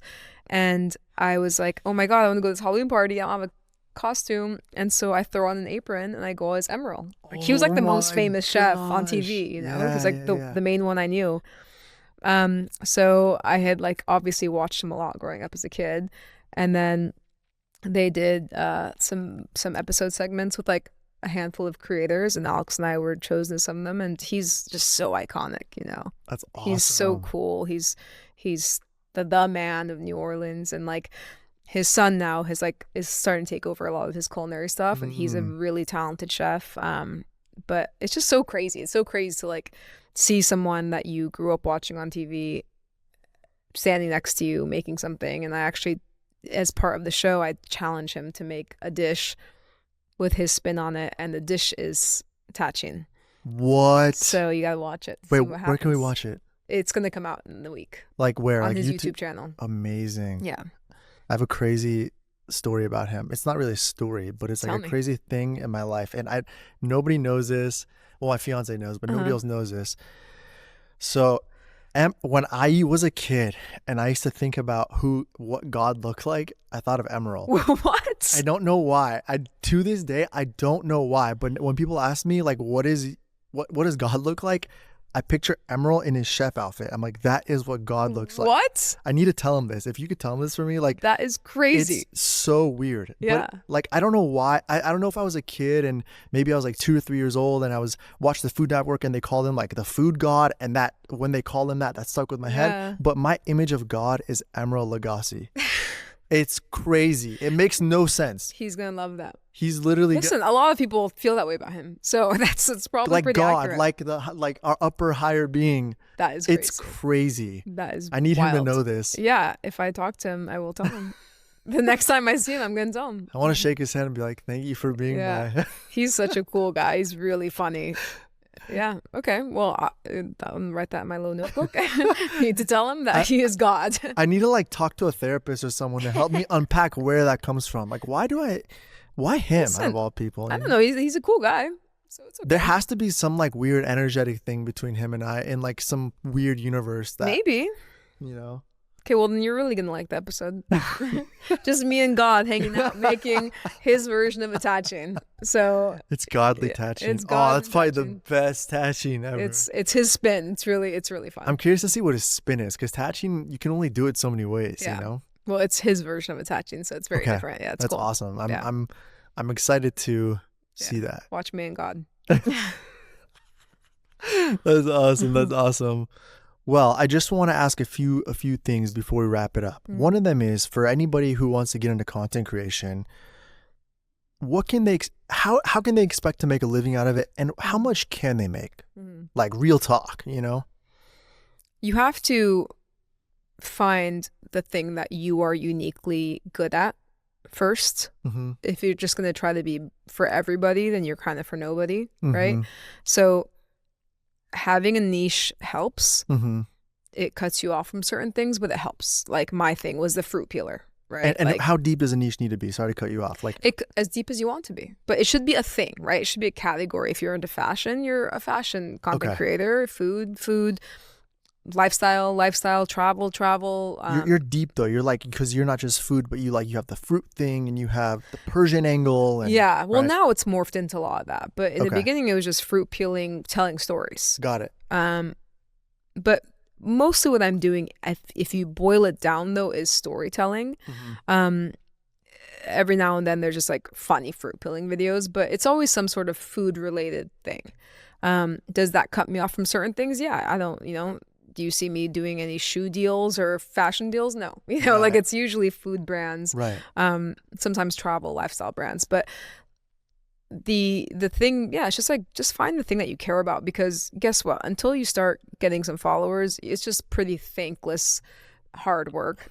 Just making just the beginning of starting anything. This is such a pain in the ass. You by yourself, setting up your stuff. Oh my God. If you're a food content creator, the cleanup, just like you're going to clean all this setup I'm about after. to clean this up right you after. should see my kitchen when I'm done with the recipe video, because you're just throwing things as you're filming. Yeah. It's a disaster. There's a lot that goes into it. People love to poo-poo on creators. And listen, are there some obnoxious people out there? Sure. But people who are doing, especially like any sort of like food content, it's so much work to say something the moment that you're cutting something at the right angle. Yeah. Sometimes you only get one shot for something. Like if you're like flipping a taddig, for example. It's so hard. Yeah. It takes so much, and sometimes it doesn't come out the right way and you have to redo it. Damn, with food, there's no forgiveness. No. If you mess up, you have to start over. Yeah. It's tough, so I would say just buckle down and do the thing that you like, and make it your own voice. I think people, I see a lot of people just like kind of copying other people in a lot of categories. Not everybody, but a lot of people do, yeah. But like very blatantly copying people, and yeah. It's flattery on one end, it was imitation's the highest form of flattery, but I'm not saying that because I'm saying don't copy. I'm saying don't neglect your own spin on things. Have people copied you? Not really. Like I've seen, like I would never be like, oh, that person peeled an apple, they're copying me. Like, what? I don't own fruit. Yeah. I don't own recipes. Like I think some people say that, like, though they shot it like my style. It's like people do that all the time. No, but you know what I've seen on this tangent? Keith Lee. Yeah. People like start talking like him now and doing food reviews in their car. Like, today I went and had this hamburger. Yeah, I'm like, why are you doing it too now? It's such a trip. I'm gonna meet him in like 2 weeks. There's something called FoodieCon in Miami. Oh, it's like a bunch of food creators. That's awesome. He's part of it too.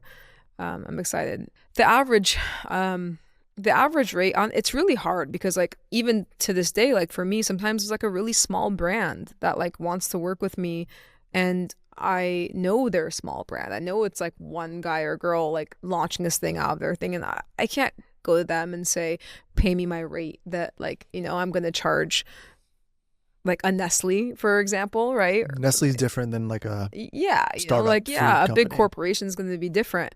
They have more marketing budget, and I'm just like way more lenient with like brands that I really, really want to help out. So my range is pretty crazy, but mine's still pretty good for my following and like my engagement. Engagement is the bigger thing than just following. Of course. People like are so quick to be like, oh my God, that person has 1.5 million followers. And you're like, then you click on their reels and they have like 15,000 views on a reel. And you're like, how does that make sense? Yeah, no comments, no views. Or just like really, I'm not saying it's fake necessarily, but they just have shit engagement. So it doesn't matter. Low quality followers. So it's like I have maybe less than that. Like let's say I'm closer to 500,000 followers, but then if my views are high and my engagement's high and retention's high and they're real people, that's so much more valuable than just being blinded by like, oh, they have 1 million followers. It's like, cool, but they get 50,000 views on a reel. That makes no sense. Doesn't make sense. Yeah. So you have to be careful there. Yeah, how much you earn is really up to you. It depends on what kind of creator you are. I do know, I've been told that food content creators do make a bit more than other types. Than other niche? I think so, because food brands have maybe more money to spend.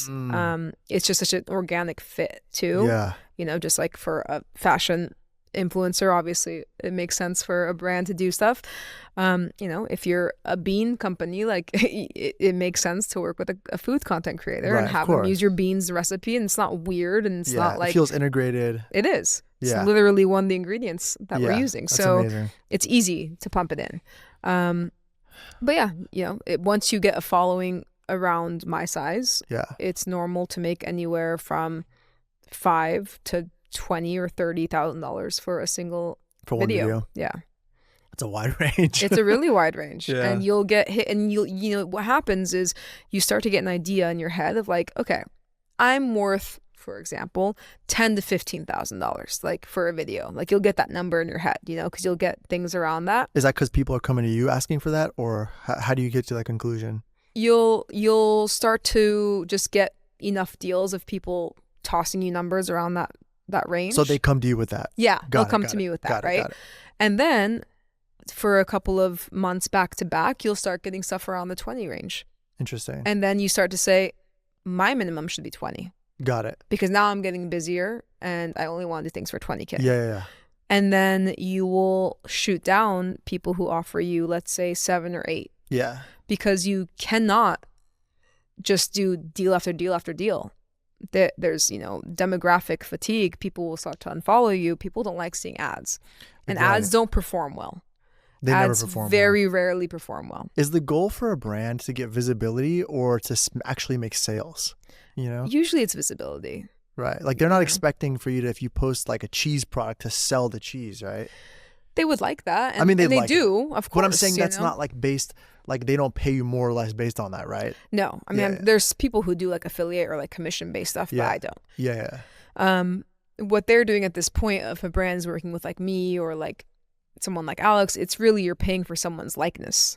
I see. At that point, Got it. Or people who are way bigger than us, or if it is like a Keith Lee or something like that, you're paying for their likeness. Yeah. So that's why the number will just go up. Sometimes there's people who have, let's say, a following even smaller than mine, engagement less than mine, but their likeness is worth, quote unquote, worth more than mine is, because maybe they're on a reality show that's really popular, So people, brands, like if it fits into what they're looking for, like this certain fast food brand, for example, really wants to work with that person. So during that time frame, that person is worth $100,000 for a deal. So it really fluctuates. And then every now and then it's a small brand that wants to work with you and they're like, hey, I've got like 4K, I've got 3K. Can we make something work? And then it just really depends on the season of where you're at. And if you like the brand, I assume. And of course, if you like the brand, yeah. I've said no to brands that have offered me like a pretty good amount, and I just didn't like what the brand was. Really? Because like, even like a 20K bag, you'll turn it down. Depends. Yeah. Yeah, like it's hard to say something, but like I've turned down a $12,000 deal. Jeez, dude. Which is a lot of money. A lot of money. Like that's a lot. One video. It just wasn't like what I wanted, and it wasn't even like a taboo brand or anything. It just like wasn't a thing that I really vibed with. It wasn't like, it was like kind of like more tech based, and like it just, I don't know, I didn't really understand it, and I was like, I don't want to do this. And I also really do care about my demographic that follows me. For sure. And I would never sell out in that way either. So it's like important to have people feel like you actually care. Yeah, you don't want to just keep posting ads. No, it would ruin your page. Yeah. Every time we do have a really busy season, because just like with, I'm sure you're with every world and every company, every category, there's really busy seasons, there's really slow seasons. Yeah. And in the really busy seasons especially, it's like, if I'm posting 5 ads in a month, that's way too much. Yeah. So it's like, audience fatigue, right? Yeah, people will start to unfollow you. It's really hard. It's really hard to get followers. Freaking stress. There's so much stress. And then, you like say no to stuff, and then the 2 months after that, like things get quiet. Sucks. And then you're like, gosh, man. Should have taken that. But it's at the end of the day, it's really just, I want to do deals with brands that I resonate with, that I like. You're moving with integrity. Yeah. This stuff is not like a quick buck and make it out of here. If you're trying to have a career in it, you need to be really, really serious about what you're doing and keep a really high level of professionalism. Otherwise, there's a million other creators out there, of course, who are willing to do it for less money. But your likeness and like your integrity of as a person is what's going to set you apart. you've made a very, very, very, very, very, very, very, very, very interesting point. And that is that there are hundreds of other people, thousands of other people who would do it and are willing to take the opportunity, but it's what makes you the reason that a brand wants to come with you. And I say that because I actually just did an episode that dropped today on anxiety. And in this episode, I talked about how when I was coming up, I was told a lot of times that if you don't want this opportunity for directing jobs, if you don't want this opportunity, we can find a bunch of other people who could take it. So do you want it or not? And so that like fucked with my head because it made me feel super replaceable. And it took me a long time to realize what you just said, that people are not just going to want to go to any director. There's a reason why they're asking for me. Yeah. There's a reason why they want to work with our production team and our production company. Where, it's like, it's not just like, yeah, we can go to anybody to do it, And I think knowing your self-worth and your value and what you want to, provide for your audience is so important. And you just gotta have a little bit of confidence, You gotta be poru. You gotta be poru. You gotta be a little poru. You gotta be poru, honestly. Yeah, that's the main takeaway from this whole thing. You gotta be a little poru. You gotta be poru. Yeah. The one thing I've been struggling with my fiance in her cooking journey or her content creation journey is what we talked about a little earlier, was with like figuring out what's fair for a brand, Because she also has like her own niche. She does like vegan/vegetarian recipes, like eggs and stuff. And so she'll have like cheese brands hit her up, or like non-dairy cheese brands, or like really cool vegan companies hit her up. But we never know, like sometimes they'll come with the number and sometimes they'll just be like, what do you charge? And for her as a creator, she'll be served like videos on TikTok where other creators will say, I have this amount of followers, this is how much I charge. And then they would put like a chart of like tiers of followers, like if you have 60K, charge this much, if you have 100K, charge this much. So we've been just trying to figure out how to like really come up with a number that's fair. And like you said, the best way you were able to figure out was just taking the average of what people, I guess, approached you with, right? Yeah, for me it was the average what I get approached with, and really what the deliverables are. It's really, deliverables. Yeah, and also what they're going to do with the content. There's a lot of stuff. Okay, can I ask you something with usage and all the terms? Like, is that a big factor? Like, if they say it's a 1 year versus 3 years, how does that work? I mean, sometimes they ask for permanent usage rights, like they just want to have this, and that's always a no on our end. That's a no? Yeah. Why? Because I don't want to. What if I become really rich and famous one day and they always have this clip of me and they're able to run ads forever of me holding their can of whatever, right? Like, there always have to be term limits. It needs to be either a month or a year, whatever it is, but they can't have the usage rights forever. Or at least not for what I want to do. I see. Because that gives them the rights to basically own that material and use it however they want forever. You're going to be a badass too, huh? Yeah, You're so just it's like, I'm gonna be super... you think I'm going to give you... Listen, like, what if, Kim Kardashian had done a bunch of stuff? I'm sure she did, but it's like, what if to this day there was a brand still using her face on a billboard, being like, oh, she drinks this tequila, and it's like clearly a picture of her from like 20 years ago, but like doesn't matter. Yeah. So it's like you have to think about stuff like that. It just depends on where you want to go with it. But really, it's like your time. It's what you think is fair. I think if you have a decent sized following, you shouldn't be getting lowballed. Like, I think there's a lot of brands who are just offering like a couple $100, and that's not right. It's not fair for someone that has a following, especially in the space.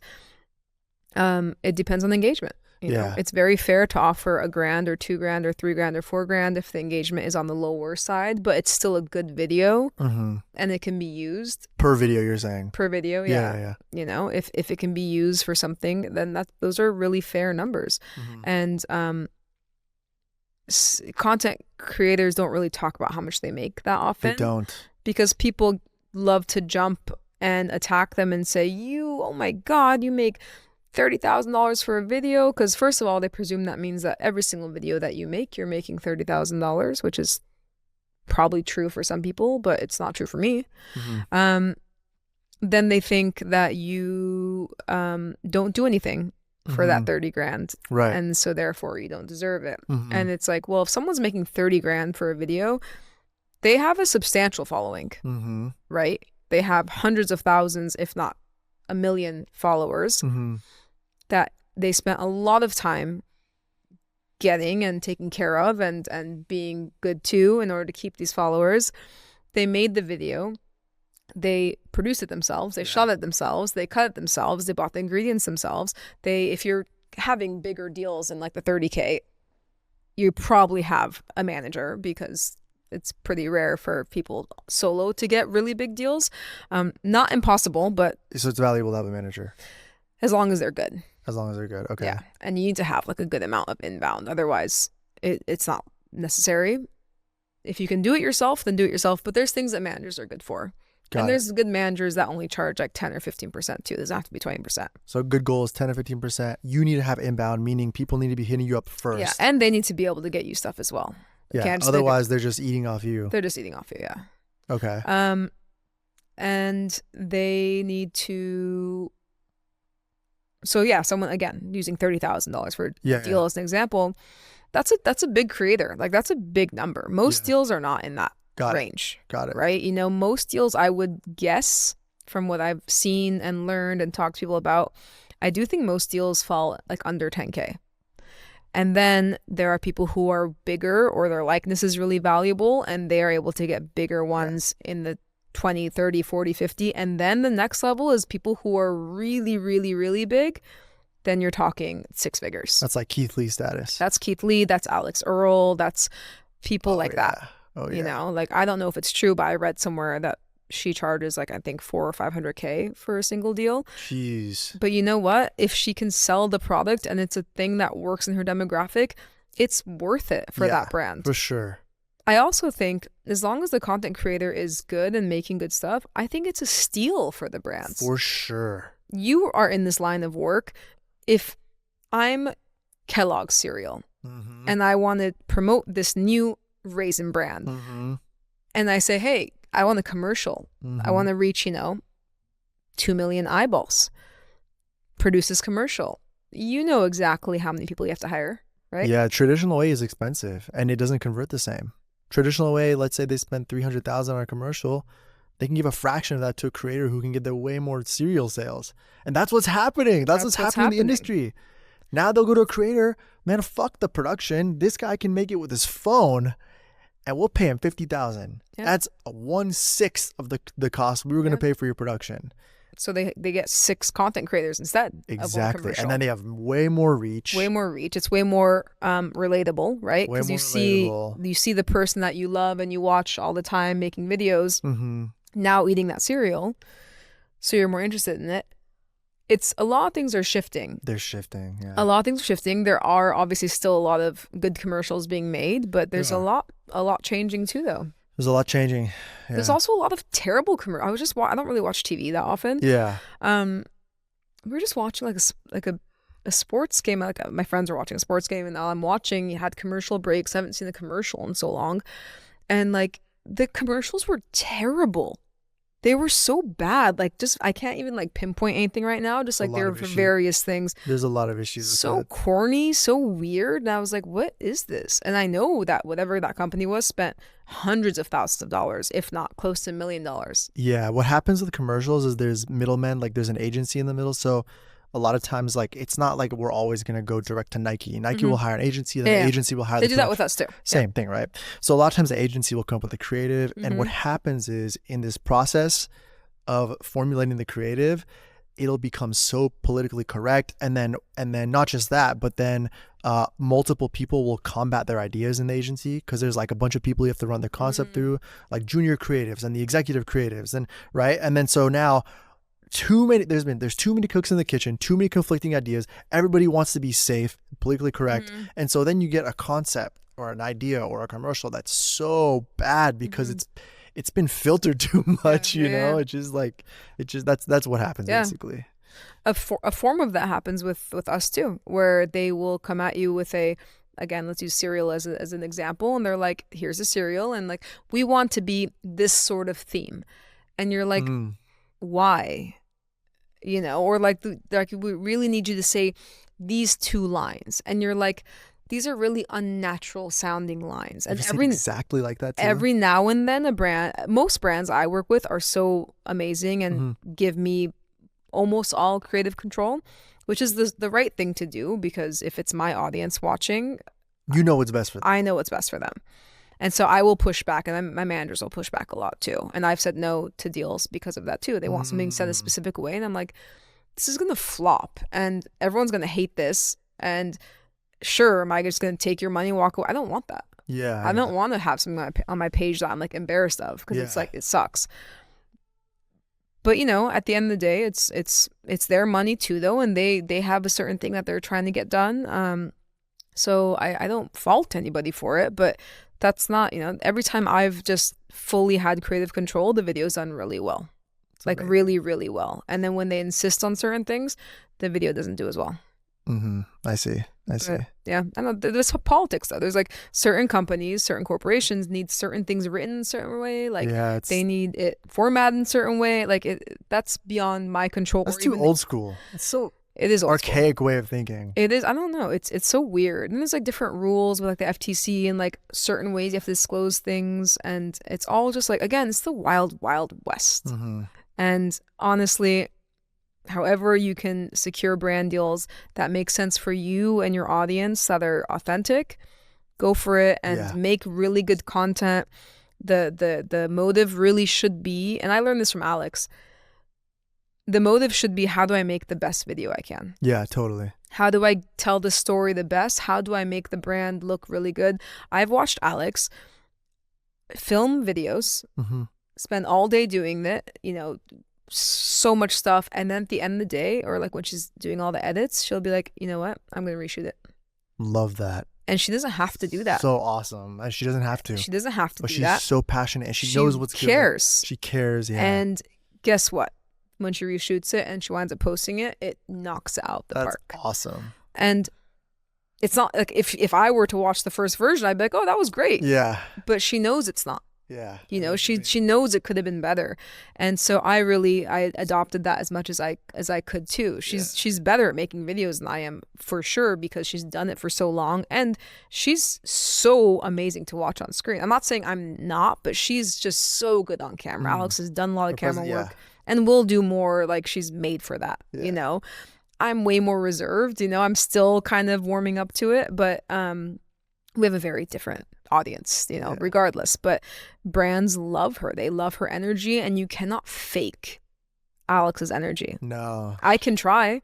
I cannot even get close. You cannot fake being a literal human form of sunshine. Yeah, and brands love that. Oh yeah. So she's able to do well for herself, and she knows what she's doing. Yeah. Sometimes you got some people who have great followings, bigger followings than I do, way bigger. They've got 2, 4, 5 million followers, but they can't really make a good branded video. You know, like their personal videos do really well, but when it comes to like advertising a product, it just comes off so forced. And it does very poorly. And that's something to note as well. So, you know, you can't just sit there and be like, buy this cheese, or why use this cheese. Like, it's got to feel good. Yeah. People aren't dumb. They're not dumb. I think to presume that anyone's dumb is so dangerous. Yeah. And honestly is like a killer in this industry. It is a killer. It is a killer.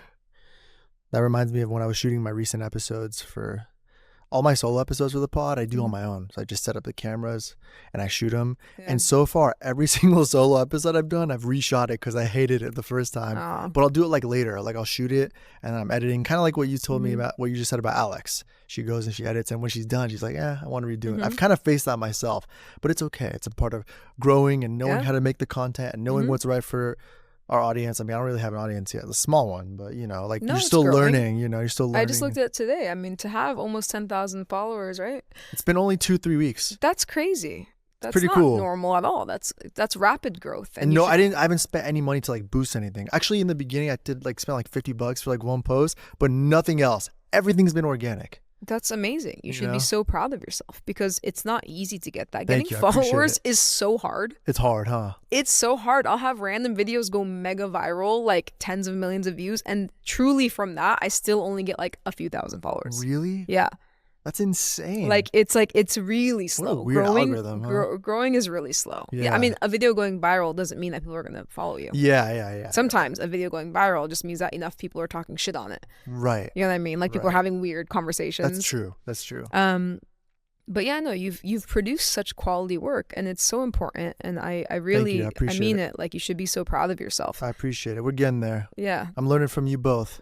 We're learning Alex, from you. We're all learning. I'm just trying to be on that level, you know? We're all learning, man. The podcast is great. The podcast space is great. Podcast sponsorships are great. As soon as you hit the next level, honestly, you probably already could start pitching.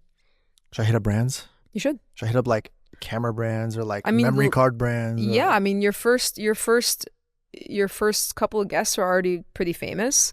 Yeah. I think you should. Literally, I would send it to them. Because your engagement is good too. I would, literally anything you use in this fucking room, hit up, like start with the actual brands you use. I should. You know, I use so many brands. This mic, that camera, the memory card in there. Yeah, like it's everything. It's not inauthentic. It's real stuff. And brands have a marketing budget. It's not like you're stealing something. It's literally they pay creators. Yeah, and they want to spend it somewhere. They want to spend it somewhere where it's genuinely being used. Yeah. Not forcing someone to pretend they use this microphone. You're using it right now.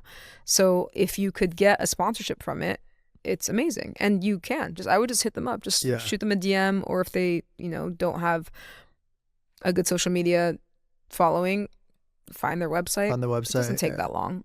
And also you'll get a lot of just non-responses. You'll get a lot of no's, but should I follow up? Eventually you'll get yes. Yeah. Follow up once. I'm trying to get the playbook from you. You inspired me so much. Follow up. No one's going to fight harder for you than you. Yes. Ever. That's what I'm saying. Right? That's what I'm saying. Honestly, I think at the end of the day, it's you and your partner. Like no one's ever going to fight for you as hard as like your partner and yourself. Yeah, for sure. Because your partner is a part of you. So it's like that is very much a teamwork dynamic that Alex and I really subscribe to. But you know what you're doing. You know that you're making good quality content, and you deserve to be, work with brands that want the promotion. Yeah, I appreciate that. I'm taking notes. I'm so hyped right now. You don't understand. I'm about to go find all these brands and make a spreadsheet, put down some emails. I mean, literally just a really short, friendly message of, hey guys, I use your microphone on my podcast. I just did 2 episodes with director X and this actor and this person and throw in a couple of names and say, we've got this much viewership. We have this many eyeballs, and we're looking for, and listen, you just start out, so the dollar amount will be lower to start with, but that's okay. It grows, but like a few $100 is a few $100 for something that you're starting, and it helps. Or $1,000 is $1,000. Yeah. a couple grand that helps you hire someone to come in here and help you and physically put things away. These are small things that you need help with. Yeah. You're seeing it. You saw it live today. Yeah. Well, I know. Listen, you're doing, again, exactly what I do. Like, who do you think sets up the kitchen? Who cleans up the kitchen? Who does all of it? Who goes grocery shopping inevitably twice when the first time something it's wrong, and I have to always go myself because I can't trust a delivery person to grab the right avocado. Right. So it's like, it's so meticulous, and you are doing all of it. So yeah, if you need pointers, I'm happy to help you like draft up little messages. It's really short stuff though. It's not like rocket science. You're just reaching out. I'm gonna hit you up because you have a lot of experience in that and you have found success in it. So I'll probably hit you up, I would love to help you. Appreciate it. Yeah. Okay. What's next for Zoya? What do people need to look out for? What's next for Zoya? Zoya is just enjoying life. Alex and I are getting married later this year, which is going to be exciting. So doing some wedding stuff. That's awesome. Congratulations. Thank you. Congratulations to you as well. Thank you. For anyone who doesn't know, he just got engaged too. Yeah. Like a couple months ago. Yes. December. It's fresh. It's very fresh.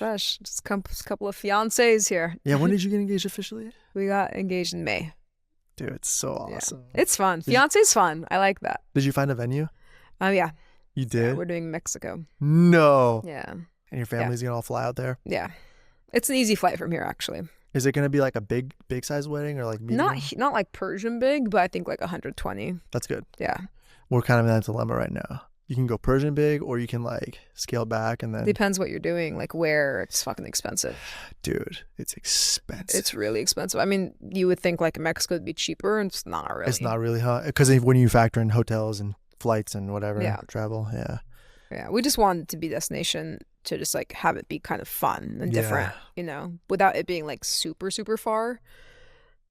I might need to hit you up for advice about that too. Yeah. I might just hit you up for all my life advice. Just hit me up. I need some advice. I probably know it. I'm the big sister. Let me help you please out. be my big sister. Like I need you right now. Do you have siblings? I have a little sister. You have a little sister, He's like 3.5 years younger. Yeah. You have a few, right? You're the oldest? No, I just have a little brother. But you're the oldest. I'm the oldest, yeah, little brother. Yeah, I see. Yeah, just a little brother. What's the age gap between him? He's 6 years younger. Okay. Yeah, so it's like pretty significant. Especially when the boy's younger. Yeah. Like you and your sister are like on the same level, but but like the girl being older. It's a big generational gap to an extent. Yeah. He's a good kid though. That's awesome. He's a good kid. Well, we got one more thing I want to do. Let's do it. Are you ready for this? Yeah. Promise? I'm ready. All right. Wow. Okay. Zoya. Yes. I got a deck of cards. In this deck of cards, there are 50 questions, 50 cards. One card has one question. We're not going to go through all of them, but I want you to go through this deck, pick one card that speaks to you. Don't look at them. Just kind of go by how you feel, what the universe gives you. Pick one card, read the question, and give me an answer that comes straight from your heart. Okay. All right? Cool. Yep. What moment in your life has had the biggest impact on who you are today? When I think about things that have really formed me into the person I am right now, I think about a couple of my aunts growing up, and they weren't my actual aunts, they're my mom's best friends who were like, really close maternal figures in my life. When I was a kid, I was like a chubby, like not cute kid, like glasses, unibrow, just like kind of a nerdy kid. And I was actually pretty shy. And I remember a couple of my mom's friends really made me feel good about myself at a time where I really didn't feel good about myself, What did they say? They just always said I was really beautiful. They always said that I was so smart. And looking back, of course I was all those things, but it's hard to really grasp it when you're a kid that's the not cute, very foreign kid, with all of your white friends in Orange County. Just outcast. I mean, so many things, like even like dumb things, like having like hairy arms as a Persian girl, and like getting kind of teased and feeling just self-conscious about, like totally. It's like everybody has body hair, but especially back then, like you could not show any of it. Oh, it was such a thing. Yeah, at least you were. So sad. It's so sad. It's like, again, literally people have body hair, but because ours is dark, it's like problematic, right? I hate that shit. And so I was so self-conscious about so many things, and a couple of older women in my life really made me feel good about myself by complimenting me and always making me feel like I was important and I was smart and that I was going to do well. It's awesome. And I think about that often because they were right. I was going to do a lot of great things. And I was going to grow out of the awkward stage. And, I was very smart, and I have made smart decisions. I've made a lot of dumb decisions too, but I became exactly what they were telling me I was going to become. My parents did a good job of this too. They were always very supportive, and they always told me that I was going to do incredible things, and they always believed in me. And if I think about my level of confidence and just security right now, it's because I was lucky, again, just absolute lottery winner, to have people in my corner who made me feel very good. And a lot of people don't have that. And again, everything goes full circle. That's why I'm trying so hard online to make content that makes them feel like they are seen and they are important, and that they also are going to do amazing things, because I really, really, really think that they will. What a beautiful answer. Wow, straight from the heart. Thank you. Yeah, I mean it. So yeah, that was amazing. Thank you for Look at all these time. lights. This is such a cool set, dude. Yeah, I can't believe we waited that long to play with the colors. Should have just been changing them all along. I know. I need to figure out how to incorporate it more. People always tell me that, but I'm starting to come up with ideas, and we'll do something after. Yeah. But thank you for coming, Zoya. Yeah, thank you for having me. Seriously, this is so cool. It's my favorite conversation so far. It was really insightful, and I just felt like I could connect with you on a really deep level compared to like a lot of the other guests. But thank you for your time. Thank you. Thanks everyone for watching. Everybody who's here tuned in on YouTube or Spotify or Apple, y'all know what to do. Find us. Subscribe to us. 5 stars. Yeah. We just need to grow this show. So please help me get on her level. If I can get on Zoya's level. Show it to your cousins. Send it to your friends. That's all we need. That's all we need. Thank you again. But most importantly, I want to thank and give a big round of applause to ourselves. Go us. Hey, go us. Go us. I'm stoked. Peace. That was great. That was awesome.